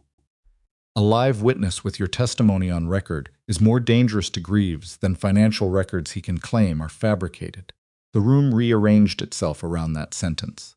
She felt it land not with panic, with the specific clarity that had always been her emergency response, the thing that made her useful in rooms where other people were losing their minds. If Rennick isn't here and didn't send these men, then Rennick doesn't know Greaves moved independently, which means Rennick just learned that his position as the man managing both sides of this ledger is worthless. Greaves went around him. Cashin looked at the phone he'd picked up. Rennick is going to be very motivated to recalculate. Can you reach him? I can reach him. Whether he picks up depends on how fast he's processing them, the fact that he just became expendable to everyone. He set the phone down. He looked at her steadily. If Rennick comes in, we need him. She said it before he finished. He has 11 years of operational knowledge, and he's just been left exposed by everyone he was playing. He has no position left. That makes him either a weapon aimed at us or a resource. The line between those 2 things is going to be very thin. I know, she looked at him. Call him. He held her gaze for a moment. She watched him make the decision not quickly, not casually, with the deliberate weight of someone who understood exactly what they were committing to by picking up the phone. Then he pulled out his own phone and dialed. It rang once. Rennick picked up. I know, Cashin said into the phone. No preamble. I know Greaves went around you. I know you just watched 3 of his men drive onto my property without your authorization and without notification. A pause. He was listening. I'm not asking for an explanation. I'm asking whether you want to be on the right side of what happens in the next 2 hours, or whether you want to be on whatever side Greaves is on. Another pause. Longer. I need an answer, Rennick. Not in an hour. Now. The silence on the other end lasted long enough that Celine counted 8 seconds. Then Rennick's voice came through, low and with something in it that was the sound of a man choosing rather than calculating. Where do you need me? Estate. 20 minutes. Cashin ended the call. Study was very quiet. Foss had zip-tied the 3 men she didn't ask where the zip ties had come from. This was not the moment for that question, and they were conscious and not talking, which was probably the most professionally disciplined thing about them. Outside, somewhere on the service road, a vehicle approached. That's Lim, Foss said. Cashin looked at Celine. She's going to walk into a room with 3 restrained men and ask questions I don't have clean answers to. Then I'll do the talking. Celine pushed her hair back from her face with her good hand. She came here because she decided to trust me. I'm going to honor that, even knowing what it costs you. I stopped counting costs about 48 hours ago. She met his eyes. Get the blue case from the basement.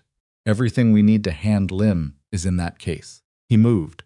She went to the front door and opened it as Lim's car came to a stop in the courtyard, and Dara Lim got out with her hand near her jacket and her eyes moving fast over the property, stopped when she saw Celine's face and the blood on her arm and the general quality of a building where something had recently happened. How many? Lim said. 3. Restrained.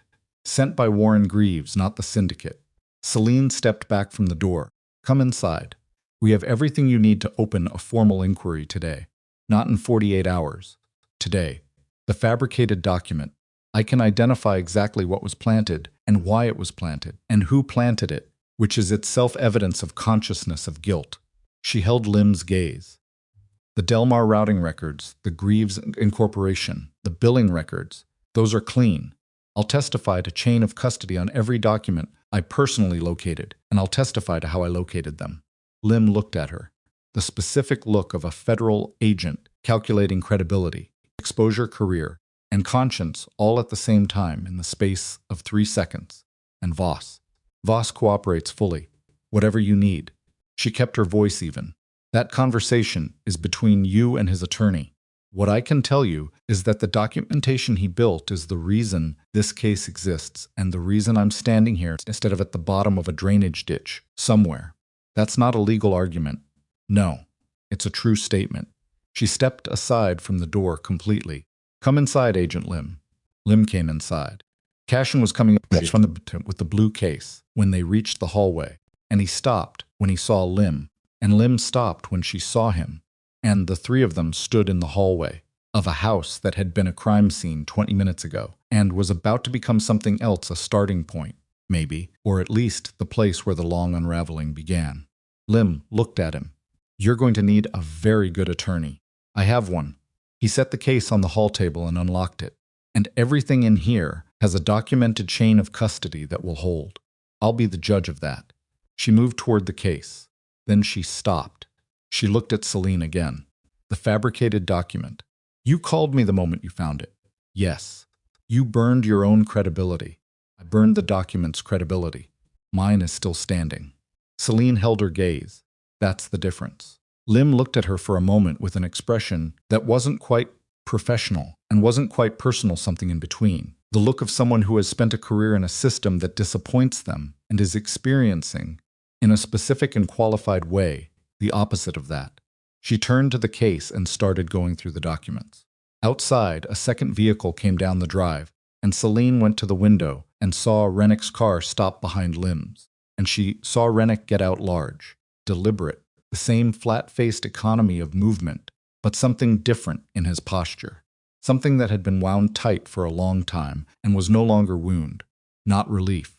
Something more expensive than relief. The specific posture of a man who has stumbled two separate directions and is now, for the first time in however long, walking in one, came to the door. He stopped when he saw Celine. He looked at her with his cataloging eyes, and she looked back at him, and neither of them said anything for a moment. The three men in the study, he said finally.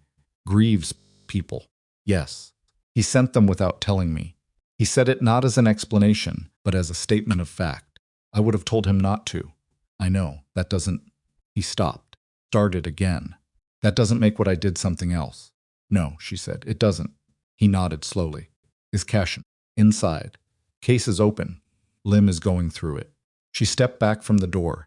You should be in there. You have 11 years of operational knowledge that can tell her how the syndicate's financial structure connects to the Del Mar network. He looked at her. Why are you telling me that instead of letting me stand on the porch? Because I need the syndicate down, not managed. Down, she held his gaze. You can make that happen faster than anyone else in this building. Whether you do it for the right reasons or the wrong ones is something you can sort out later. Right now, I need what you know. Rennick was quiet for a moment. Something moved in his flat face, not softness, nothing as simple as that, but the very specific expression of a person who is being seen clearly and is surprised to find it doesn't feel the way they expected. He went inside. Celine stood in the doorway for a moment longer. The morning had broken fully now, real light, not gray, the kind of flat autumn light that didn't warm anything, but showed everything. The grounds of the estate were quiet. 3 men were zip-tied in the study. Federal agent was going through 8 months of documentation at a hall table. Rennick was walking toward the sound of Cashin's voice for the first time in their relationship yet, without anything hidden between them. Pressed her wrapped hand against her side and felt her own heartbeat faster than normal. Not panicked, just heightened. The body's honest accounting of what the last hour had cost. Her arm needed to be cleaned and closed. She knew this. She was going to deal with it in approximately 40 minutes when the immediate situation had enough structure around it to survive her attention moving elsewhere. She went inside. In the study, Dalton had regained consciousness and was sitting against the bookshelf with his hands behind him and his expression set to the specific blankness of a man who has decided that anything he says in the next several hours is going to make his situation worse. She looked at him briefly. He looked at her. He looked at her. She recognized in his eyes the moment he placed her, not as a threat he'd been briefed on, but as the woman he'd been sent to grab, who had instead knocked him into a bookshelf. She had no particular feeling about this. She went to the hallway, where Lim was working through the blue case, with methodical efficiency, flagging documents, making notes in a small spiral pad, asking Cashin questions in a clipped professional tone that suggested she had made whatever internal peace she needed to make about the situation and was now in operational mode. Cashin was answering her questions with the same flat precision. Rennick was standing nearby, adding context where Cashin's knowledge had gaps, filling in the organizational structure of the syndicate's financial operation with the fluency of someone who had been inside it for 11 years. The 3 of them were building something. She could see it assembling in real time, not a complete case. Not yet, but the skeleton of one. The connective tissue of documentation and testimony and operational knowledge that a federal prosecution needed to stand up in a room full of people who would do everything possible to knock it down. She found a chair and sat down against the hallway wall, because her legs had made a decision she agreed with, and she watched them work. And she thought about a farming town and a nursing school and a woman who had come to the city believing in the basic integrity of institutions and had been systematically taught otherwise. She was still that woman. She had just also become something else, something harder, more precise, less patient with the gap between what institutions were supposed to be and what they were. Something that intended to close that gap, not through idealism, but through documentation and testimony and the specific refusal to be silent that had gotten her thrown out of a vehicle on a rain-soaked road and had led, through a chain of events she could not have predicted, to this hallway. Lim looked up from the case. She looked at Celine. She held up a document, the Greaves registration, the one Celine had found on page 61 of an unlabeled a house belonging to the most dangerous man in the city. This, Lim said, is the document that opens everything. Celine looked at it.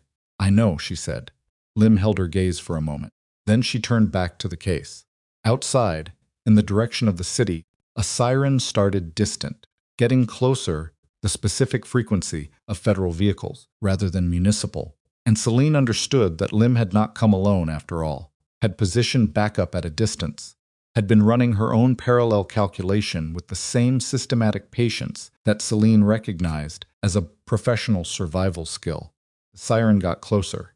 Cashin heard it. He looked up. He looked at Lim. When you called, he said. Before you came, you made a call. Yes, Lim didn't apologize for it. 2 vehicles. They wait outside unless I signal. This is still your house until I have cause to make it otherwise. She held his gaze. Give me the rest of what's in that case, and I'll have enough cause to move on Greaves and the clinic administrators by end of day. The syndicate connections will take longer. The Hale situation inside my own office will take longer still. She paused. Starts today. The hallway was very quiet for a moment. Cashin looked at Celine. She looked back at him. 11 years ago, he had built an empire on the principle that sentiment was the fastest way to destroy everything you'd spent decades constructing. And here he stood in his own hallway, handing the architecture of that empire to a federal agent, while the woman he'd pulled out of the rain watched him do it. And the look on his face was not the look of a man destroying something. It was the look of a man who had finally figured out what he was building instead. He reached into the blue case and removed the last section of documents, the routing records, the communication logs, the 11 months of financial architecture, and he set them on the hall table in front of Dara Lim. All of it, he said. Lim picked up her phone and sent a single text. Outside, the vehicles came through the gate. The first thing they did was take the 3 men from the study. 2 federal agents in plain clothes came through the front door with the specific efficiency of people who have done this in worse conditions and treated the current conditions as relatively straightforward. They processed Dalton and his 2 colleagues without drama-checked zip ties, assessed injuries, walked them out to the second vehicle with their hands behind them and their eyes on the ground. Dalton looked at Celine once as he passed her in the hallway. She looked back at him. He looked away first. The second thing they did was ask everyone to stay in the house. This was directed at Cashin and Rennick specifically, delivered by a third agent, older female, kind of face that had stopped performing courtesy, and now simply functioned, who told them both in clear and non-negotiable terms that they were not under arrest at this time, but were being asked to remain available for formal interview. She said asked the way people say words that mean other words. Cashin said yes. Rennick said yes. Celine got her arm looked at by the 4th agent, who turned out to have field medic training and cleaned and closed the cut with the focused competence of someone who found human damage less interesting than the problem of addressing it. Put 8 butterfly strips across the laceration and told Celine it probably wouldn't scar badly. Celine thanked her. The agent moved on. Lim worked the hall table for 2 more hours. She went through every document in the blue case with a methodical thoroughness that Celine found, despite everything, genuinely impressive, not fast, not performative, but real, kind of attention that knew what it was looking for, and understood that missing something now was worse than taking the time to find it. She flagged documents, photographed others with a handheld scanner, made calls on her cell phone in a low voice, standing near the front door. Celine sat in the kitchen and drank tea that Opal had made with the same expression Opal brought to everything competent, unimpressed by circumstance, quietly useful. Cashin sat across from her. They didn't talk for a long time. Greaves will know by now, he said finally. Yes. He'll try to move assets. Lim already has a freeze request in. She wrapped both hands around the mug. She made the call 40 minutes ago. He looked at her. How do you know? I was listening. She met his eyes without apology. I've been listening to everything in this house since the first morning I woke up in it. You knew that. He was quiet for a moment. Yes, I knew that. Outside, a 3rd vehicle had arrived, a van, unmarked, containing what appeared to be evidence processing equipment. 2 technicians went to the basement. Celine heard them on the stairs, heard the filing cabinets opening, heard the systematic sound of an investigation beginning to formalize itself. The estate, she said. They're going to want access to all of it. I know. The basement files, the communication logs, the routing documentation. I know, Celine. He said her name with the quiet finality of a man who has already made his calculations and is not going to be surprised by their cost. I gave it all to Lim. I'm not going to spend the next hour pretending to be surprised by what that means. She looked at him. The morning light had moved. It was past 10 now. The flat autumn sun higher and slightly warmer, coming through the kitchen window at an angle that caught the side of his face. He looked tired in a way that was not about the last 12 hours. He looked tired in the way of someone who has been carrying something heavy for a very long time and has just put it down and is now experiencing the particular disorientation of empty hands. She knew that feeling. She'd had it herself on the morning she'd walked out of the corrupt clinic for the last time, her recording on her phone and her supervisor's pale face in her memory, knowing she had done the right changed, knowing she had done the right thing, and knowing the right thing was about to make everything harder. There's something I haven't told you, she said. He looked at her. When I went through the communication logs the first time, 3:47 a.m. timestamp, Rennick's device on the secondary channel. She set the mug down. There was a second outgoing communication that night. Different device. Different routing. It went to a personal number I couldn't trace through the estate network. He went very still. I didn't tell you because I couldn't identify the device registration and I didn't want to present you with a name that might be wrong. She held his gaze. I gave the routing information to Lim this morning, in the diner. I gave it to her on paper, separate from the USB. Who was it? I don't know yet. She paused. But the device was registered to the estate's medical unit, Dr. Varma's equipment access. The kitchen was very quiet. She watched him process it, watched the specific sequence of it, the initial stillness, the small movement in his jaw, the thing that moved through his eyes that was not anger, but was adjacent to it, particular grief of a person discovering that the wound goes one layer deeper than they'd already accepted. Varma has been with me for 4 years, he said. I know. He treated you. He fought to keep you alive when you came in. I know. She kept her voice steady. That doesn't tell us what the communication was. Could have been a personal call unrelated to the syndicate. Could have been a precautionary contact to someone Varma trusted. Could have been a great many things. She paused. Or it could have been information about a new patient arriving at the estate. Information that someone in the syndicate wanted before they decided how to respond to my arrival. He pressed his hand flat on the table. The same gesture she'd seen a dozen times, his particular way of making contact with something solid when the floor was moving. I need to tell Lim, he said. Yes, he stood up, stopped. He looked at her with something in his face she'd never seen there before, not in 10 days of close proximity in a house where there was very little privacy and very few places to be anything other than what you were. You knew this for 2 days. You didn't tell me. I told you now. Why now? Because now there are federal agents in the basement, and the information is going to surface regardless. And I'd rather it surface through us than through them finding it on their own and drawing their own conclusions about why we sat on it. She looked at him steadily. And because you needed the last 2 days to be functional without adding this. He looked at her for a long time. She looked back at him. Neither of them said anything about what that meant, the looking after him, the calibration of what he could carry, and when, quiet ongoing assessment of another person's limits that is either professional or something else depending on the context. No, context was not simple. She had no intention of making it simpler by naming it. He went to find Lim. Varma was brought in for questioning at 2 in the afternoon.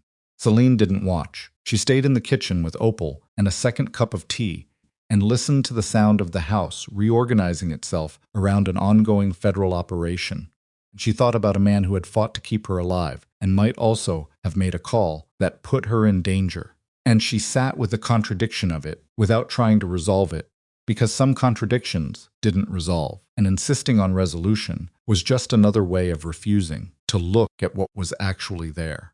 Lim came to the kitchen at 3. She sat down across from Celine without being invited, which Celine had noticed was a consistent quality of Lim's. She did not ask permission for things she had decided to do. Celine respected this. Varma, Lim said, tell me. He made the call. He knew who you were before you arrived, not specifically, but he'd heard through a medical network contact that the syndicate was looking for a nurse who'd filed a report with the state medical board. Lim set her hands flat on the table. He didn't call to report your location. He called to warn his contact that if anything happened to you at this estate, he was going to the authorities regardless of his relationship with Voss. Celine stared at her. He was protecting you, Lim said. Badly. Through a channel he didn't know was compromised. But the intent was protection. The kitchen was very quiet. The communication reached the syndicate anyway, Celine said slowly, through his contact who had a secondary relationship with the syndicate's information network. Varma didn't know. He thought he was calling someone clean. Lim paused. He's not charged with anything. He cooperated fully. He gave us the contact's name, which connects to 2 additional nodes in the syndicate's city network. Celine put her hands in her lap. She felt something that was not quite relief and not quite sorrow, but occupied the space between the feeling of a story that had looked like one thing and turned out to be another, and the particular exhaustion of having to revise your understanding of people you'd already categorized. Is he still here? She said. In the front room. He asked to speak with you. She went. Varma was sitting in the chair nearest the window, a small man in his 60s with precise hands and the kind of careful posture that came from decades of leaning over patients without straining his back. He looked up when she came in. He looked, for the first time in her experience of him, like something other than the measured professional who had taken her pulse twice a day with the same calm expression, regardless of what he found. He looked like someone who had been frightened for a long time and was very tired. I should have told you, he said, what I knew about the syndicate looking for a nurse. When you woke up, I should have told you immediately. Yes, she said. He absorbed this. He'd expected it. She could see that he'd expected it, but the plaintiveness of it still landed. I was afraid of what Cashin would do with the information. Whether he'd move you somewhere else before you were well enough. Whether, he stopped, was making decisions about what you could handle instead of giving you the information and letting you decide. She sat down across from him. You nearly got me killed with a call you made to protect me. I know. You understand why that's. I know. He met her eyes. I've been sitting here for the last hour knowing it. She looked at him for a moment. He was not a bad man. She was certain of this in the specific way she was certain of things she'd observed directly rather than been told. She had watched him work for 10 days. Watched the care he brought to it. Watched the way he spoke to her like she was a person rather than a patient, which in medical contexts was a meaningful distinction. He was not a bad man. He had made a bad decision out of a recognizable human impulse, and the decision had had consequences he hadn't anticipated and couldn't have fully controlled. She understood this. Understanding it didn't make it simple. She let it be complicated.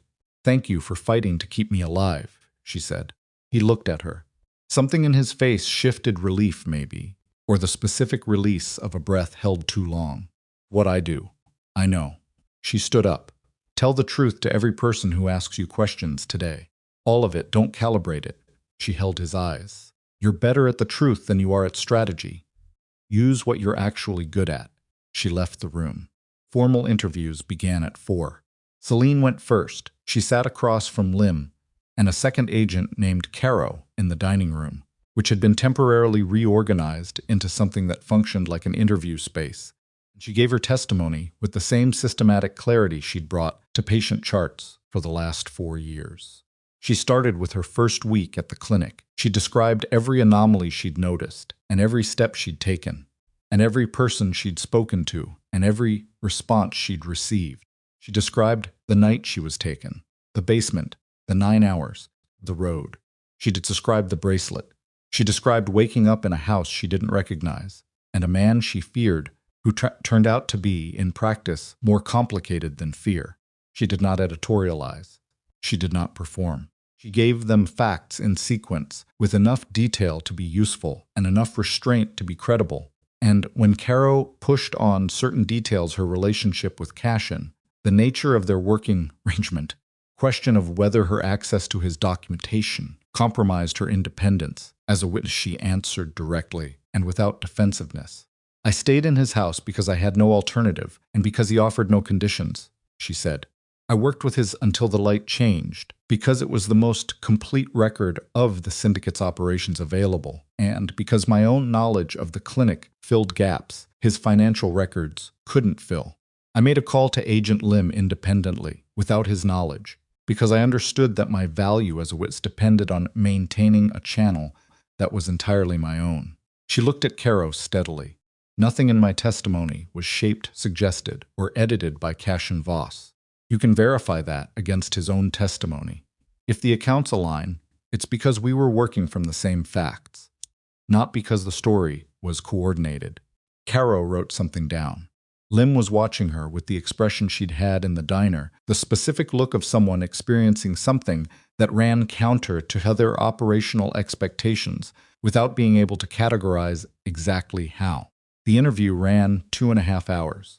When it was done, Celine went upstairs to the room she still called the medical room in her head and sat on this edge of the bed and put her face in her hands for approximately 90 seconds.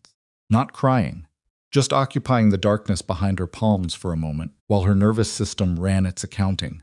Then she took her hands away, stood up, and went back downstairs. Cashin's interview ran 4 hours. She didn't know this because she was listening. She was in the basement, helping the evidence technicians catalog the files she'd worked through personally, because she was the only person in the building who knew the organization system well enough to tell them which unlabeled folders contained what. She did this for 3 hours, moving methodically through the cabinets, and the work felt right in her hands the same way. Nursing work felt right, purposeful, concrete, useful. Problem with a solution that could be found if you were patient and careful and paid attention. Rennick's interview was conducted separately, in a different room, by a different team that Lim had called in. This was appropriate. Celine didn't attend and didn't ask about it.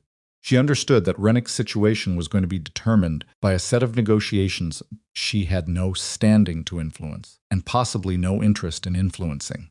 What happened to Rennick was going to be between Rennick and the law, and whatever he'd decided in that quiet moment on the porch that he wanted the rest of his life to look like. She hoped he'd decided something worth the cost of the decision. At 8 in the evening, Lim found her in the basement. Greaves was taken into federal custody at 6:15, Lim said. His asset freeze held. 2 of the clinic administrators were picked up simultaneously. The 3rd is currently in the wind. We have border alerts. She paused. The syndicate connection is more complex. We have enough to open formal RICO proceedings on 3 senior figures. Structure will take time to fully dismantle. Hale, Celine said. Hale is on administrative leave, pending an internal investigation. He doesn't know yet that we have the communication records. A pause. He will, by tomorrow morning, Warren Greaves's charitable organizations, the children's initiatives, being audited. The legitimate programs will likely survive under new administration. The ones that were purely financial instruments. Lim shook her head slightly. Those are done. Celine set down the folders she'd been holding. The identity pipeline. The individuals whose identities were used for ghost billing. That's going to be a long process. Notification, remediation, clearing their medical records. Lim looked at her steadily. We're going to need a medical professional who understands the billing system and can help translate the records for the affected individuals. She paused. Someone who knows the clinic's procedures from the inside. Celine looked at her. You're asking me. I'm not asking you anything right now. I'm describing a need that's going to exist for the next 12 to 18 months. Lim picked up her jacket from the chair where she'd left it. You have a nursing license and direct knowledge of the fraudulent billing architecture. That's a specific combination of qualifications. She looked at Celine directly. Think about it. She left the basement. Celine stood alone in the room where 8 months of documentation had lived in filing cabinets that now stood mostly empty, their contents boxed and labeled and being loaded into a federal vehicle somewhere above her head, and she thought about 12 to 18 months and about the specific combination of qualifications she'd spent the last 4 years building without knowing what they were going to be used for. She turned off the basement light and went upstairs. The house was quiet by 9. The federal team had established a rotating presence, 2 agents overnight, the others returning in the morning for continued evidence processing. The 3 men from the study were in federal custody. Varma had gone home with instructions to remain available. Fosse was somewhere on the property, doing whatever Fosse did in the hours that weren't operationally defined. Celine found Cashin on the back terrace. He was standing at the railing, not looking at anything in particular, just standing in the cool evening air, with his hands loose at his sides, and his face turned toward the dark part of the property where the grounds backed up against a low stone wall, and beyond the wall was the service road where she'd come out of the utility room that morning, with blood on her arm and a gun in her hand, and a federal agent's phone number memorized and burned. A long morning. She went and stood beside him. Not close. Foot of space between them, because that distance felt honest. "The attorney's coming tomorrow," he said. "Good. Going to take a long time. The cooperation agreement. What I retain, what I don't." He was quiet for a moment. "I'm going to lose most of the businesses. The ones with clean histories might survive restructuring. The rest," he stopped. "The rest were never clean, and I knew that, and that's the price of knowing it." "Yes," she said. "I'm not looking for absolution." "I know. I'm not in the business of offering it." He looked at her sideways.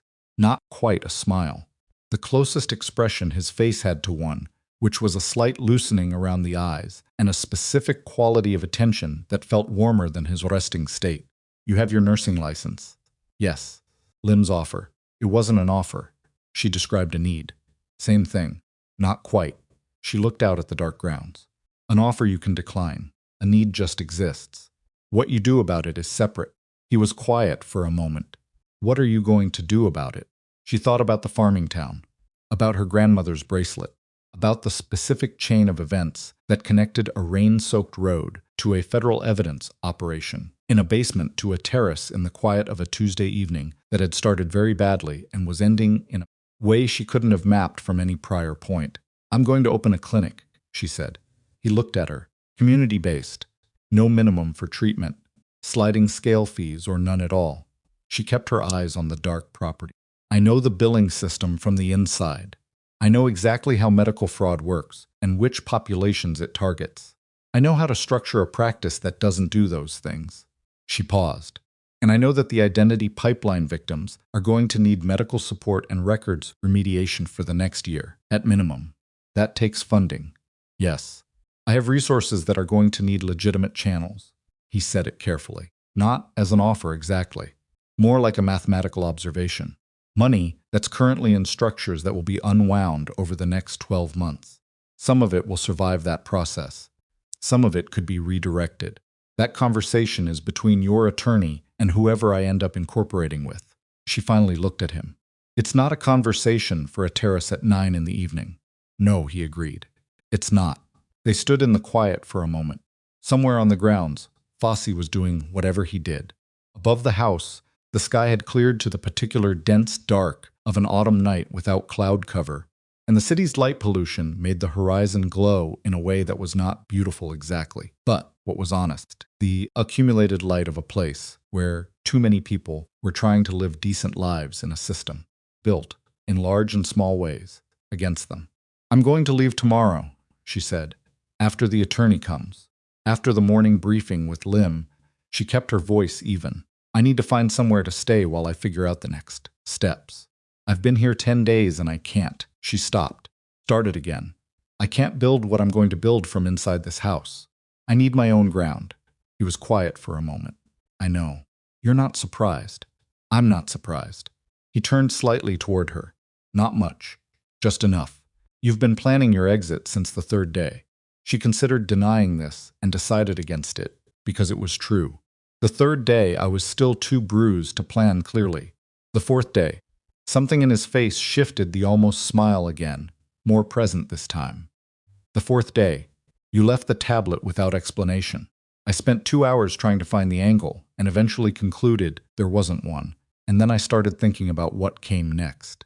She paused. "You gave me the space to think. That was the thing that changed how I was thinking about you." He was looking at her now. Directly, the way he looked at things, he was deciding how to hold. "What changed?" "I was afraid of you, which was rational. And then I was less afraid of you, which was also rational based on accumulated evidence. And then I was..." She stopped. "Something that doesn't fit in a clean category. which I notice, and I'm not going to pretend I don't notice, and I'm also not going to let it make decisions for me. Terrace was very quiet. That's honest, he said. I'm trying to be. Most people aren't. He looked back at the property. Most people, when they feel something complicated, make up a story about it that's simpler. Either it means everything or it means nothing. Either they run toward it or they run from it. I'm not running anywhere. She looked at him. I'm standing here telling you that what I feel is real and complicated, and that I have no idea what it becomes in the conditions that are going to exist when the federal agents leave, and you have a cooperation agreement, and I'm trying to incorporate a nonprofit clinic in a city where I need to rebuild a professional reputation that was deliberately destroyed. She paused. That's not a good set of conditions for anything clean. No, he said. It's not. So we start from there. He looked at her. The specific look, not the controlled public face. The other one, Quander, the one that appeared when he was actually present, rather than managing his presence. What does starting from there look like? Slowly, she held his gaze. Honestly, in conditions we don't fully control, which is every condition anyone has ever tried to start anything in. She paused. Without promises neither of us can keep. He was quiet for a long moment. The city's light pollution glowed above the stone wall. His hands rested on the railing, and the slight tension in them told her he was feeling something he was choosing not to convert into an action, which was its own kind of answer. Clara wore her bracelet to work every shift, he said. She said it was her grandmother's. That's why I stopped. On the road, he paused. I've thought about whether I would have stopped for anyone else. I don't know the honest answer to that. You stopped, Celine said. The reason is between you and yourself. The fact is what changed everything. He nodded, slowly. She reached down and touched the silver disc on her wrist. Not consciously, the way you touch something you've touched. So many times, it's become part of how your hands move through the world. She felt the smooth, worn metal and thought about her grandmother's kitchen and the morning she'd driven to nursing school with a bracelet on her wrist and a specific, uncomplicated belief in the integrity of the world. And she thought about what it had cost her to revise that belief, and about how revision wasn't the same as loss. The belief hadn't died. It had become more expensive and more specific and more hard-won. And those qualities made it more hers rather than less. Good night, she said. He looked at her. Good night, Celine. She went inside.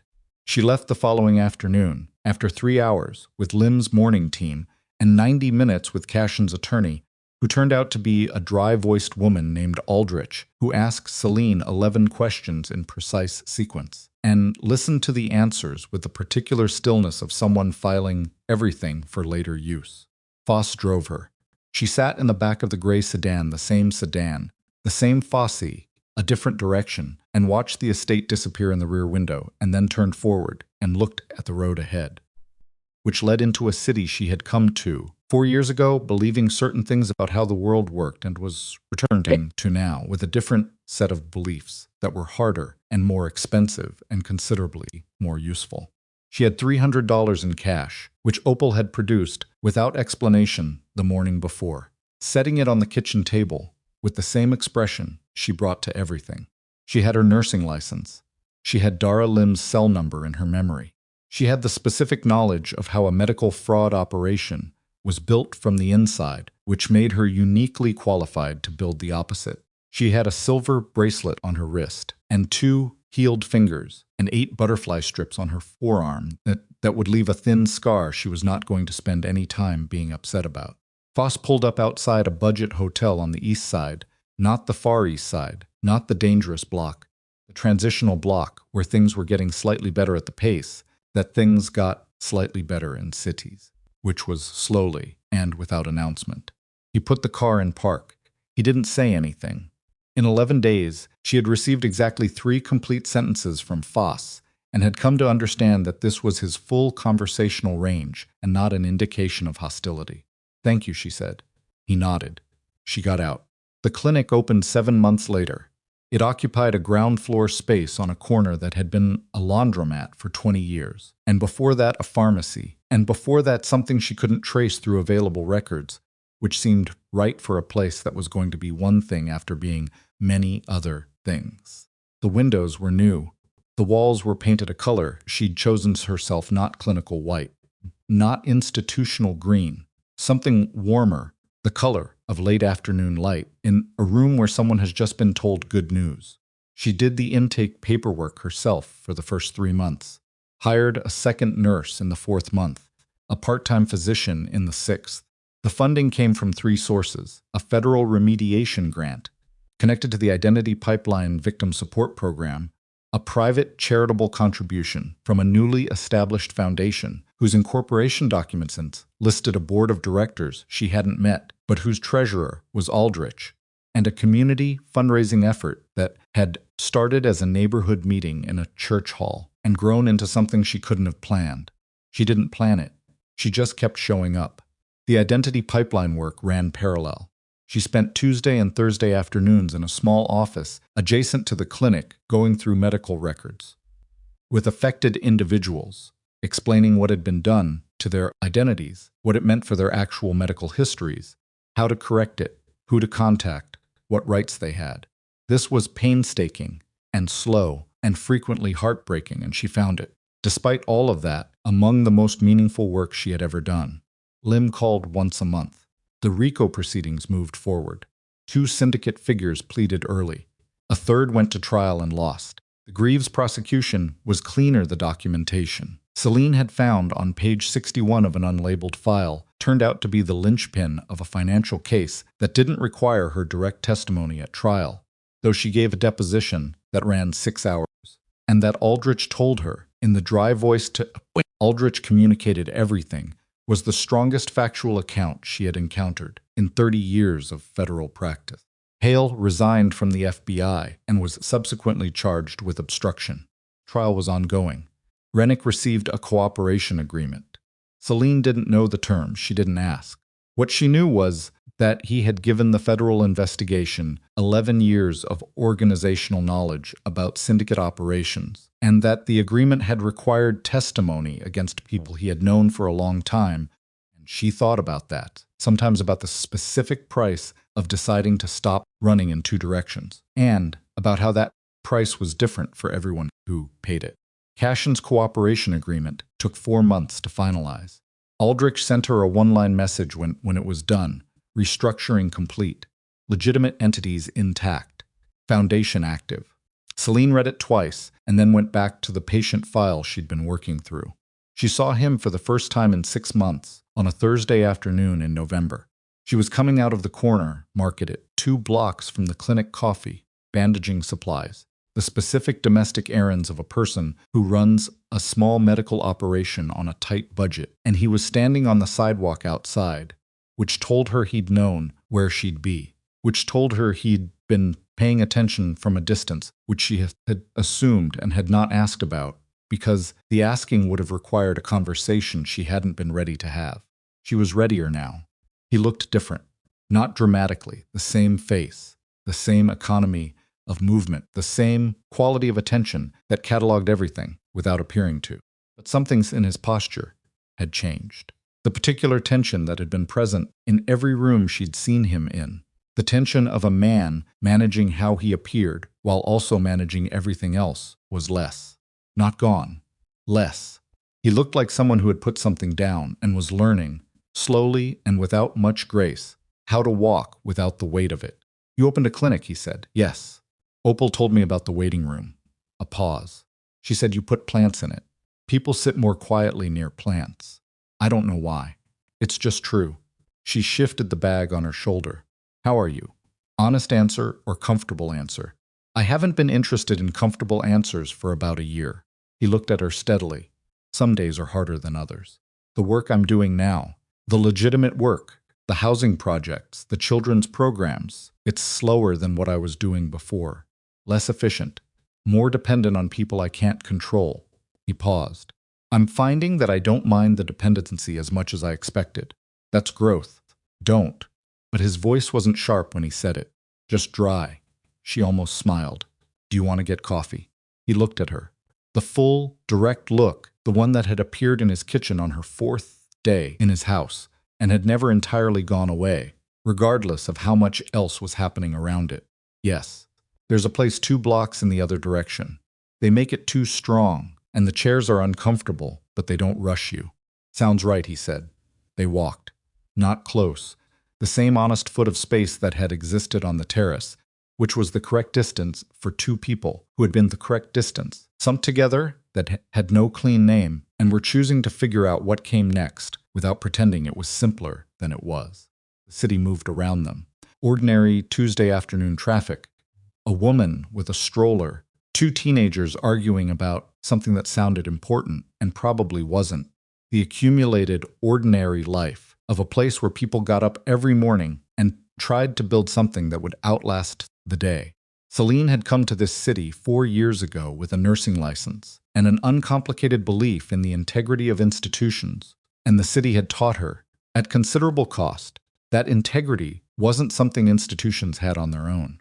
It was something people chose, repeatedly, in conditions that made the choice difficult, and that the choosing was the thing rather than the outcome, because outcomes were uncertain and always had been. She walked beside a man who had once left her in the rain, not literally, but in every way that mattered. The rain was his world, and she had been dropped into it, and who had also pulled her out of the literal rain and made space for her to rebuild. And both of those things were true, and neither of them canceled the other. Plus, the coffee shop was 2 blocks away. The chairs were uncomfortable. Nobody rushed them. Outside the window, in a park, she could see from the corner table they took, without discussing which table to take. Children were running between the trees in the thin November light, and the sound of it came through the glass, muffled and bright. She wrapped her hands around a coffee that was too strong and sat across from a man she did not have a clean word for, and thought about the things you built on broken ground were sometimes the ones that held. Not because the ground stopped being broken, because you learned to build on it anyway.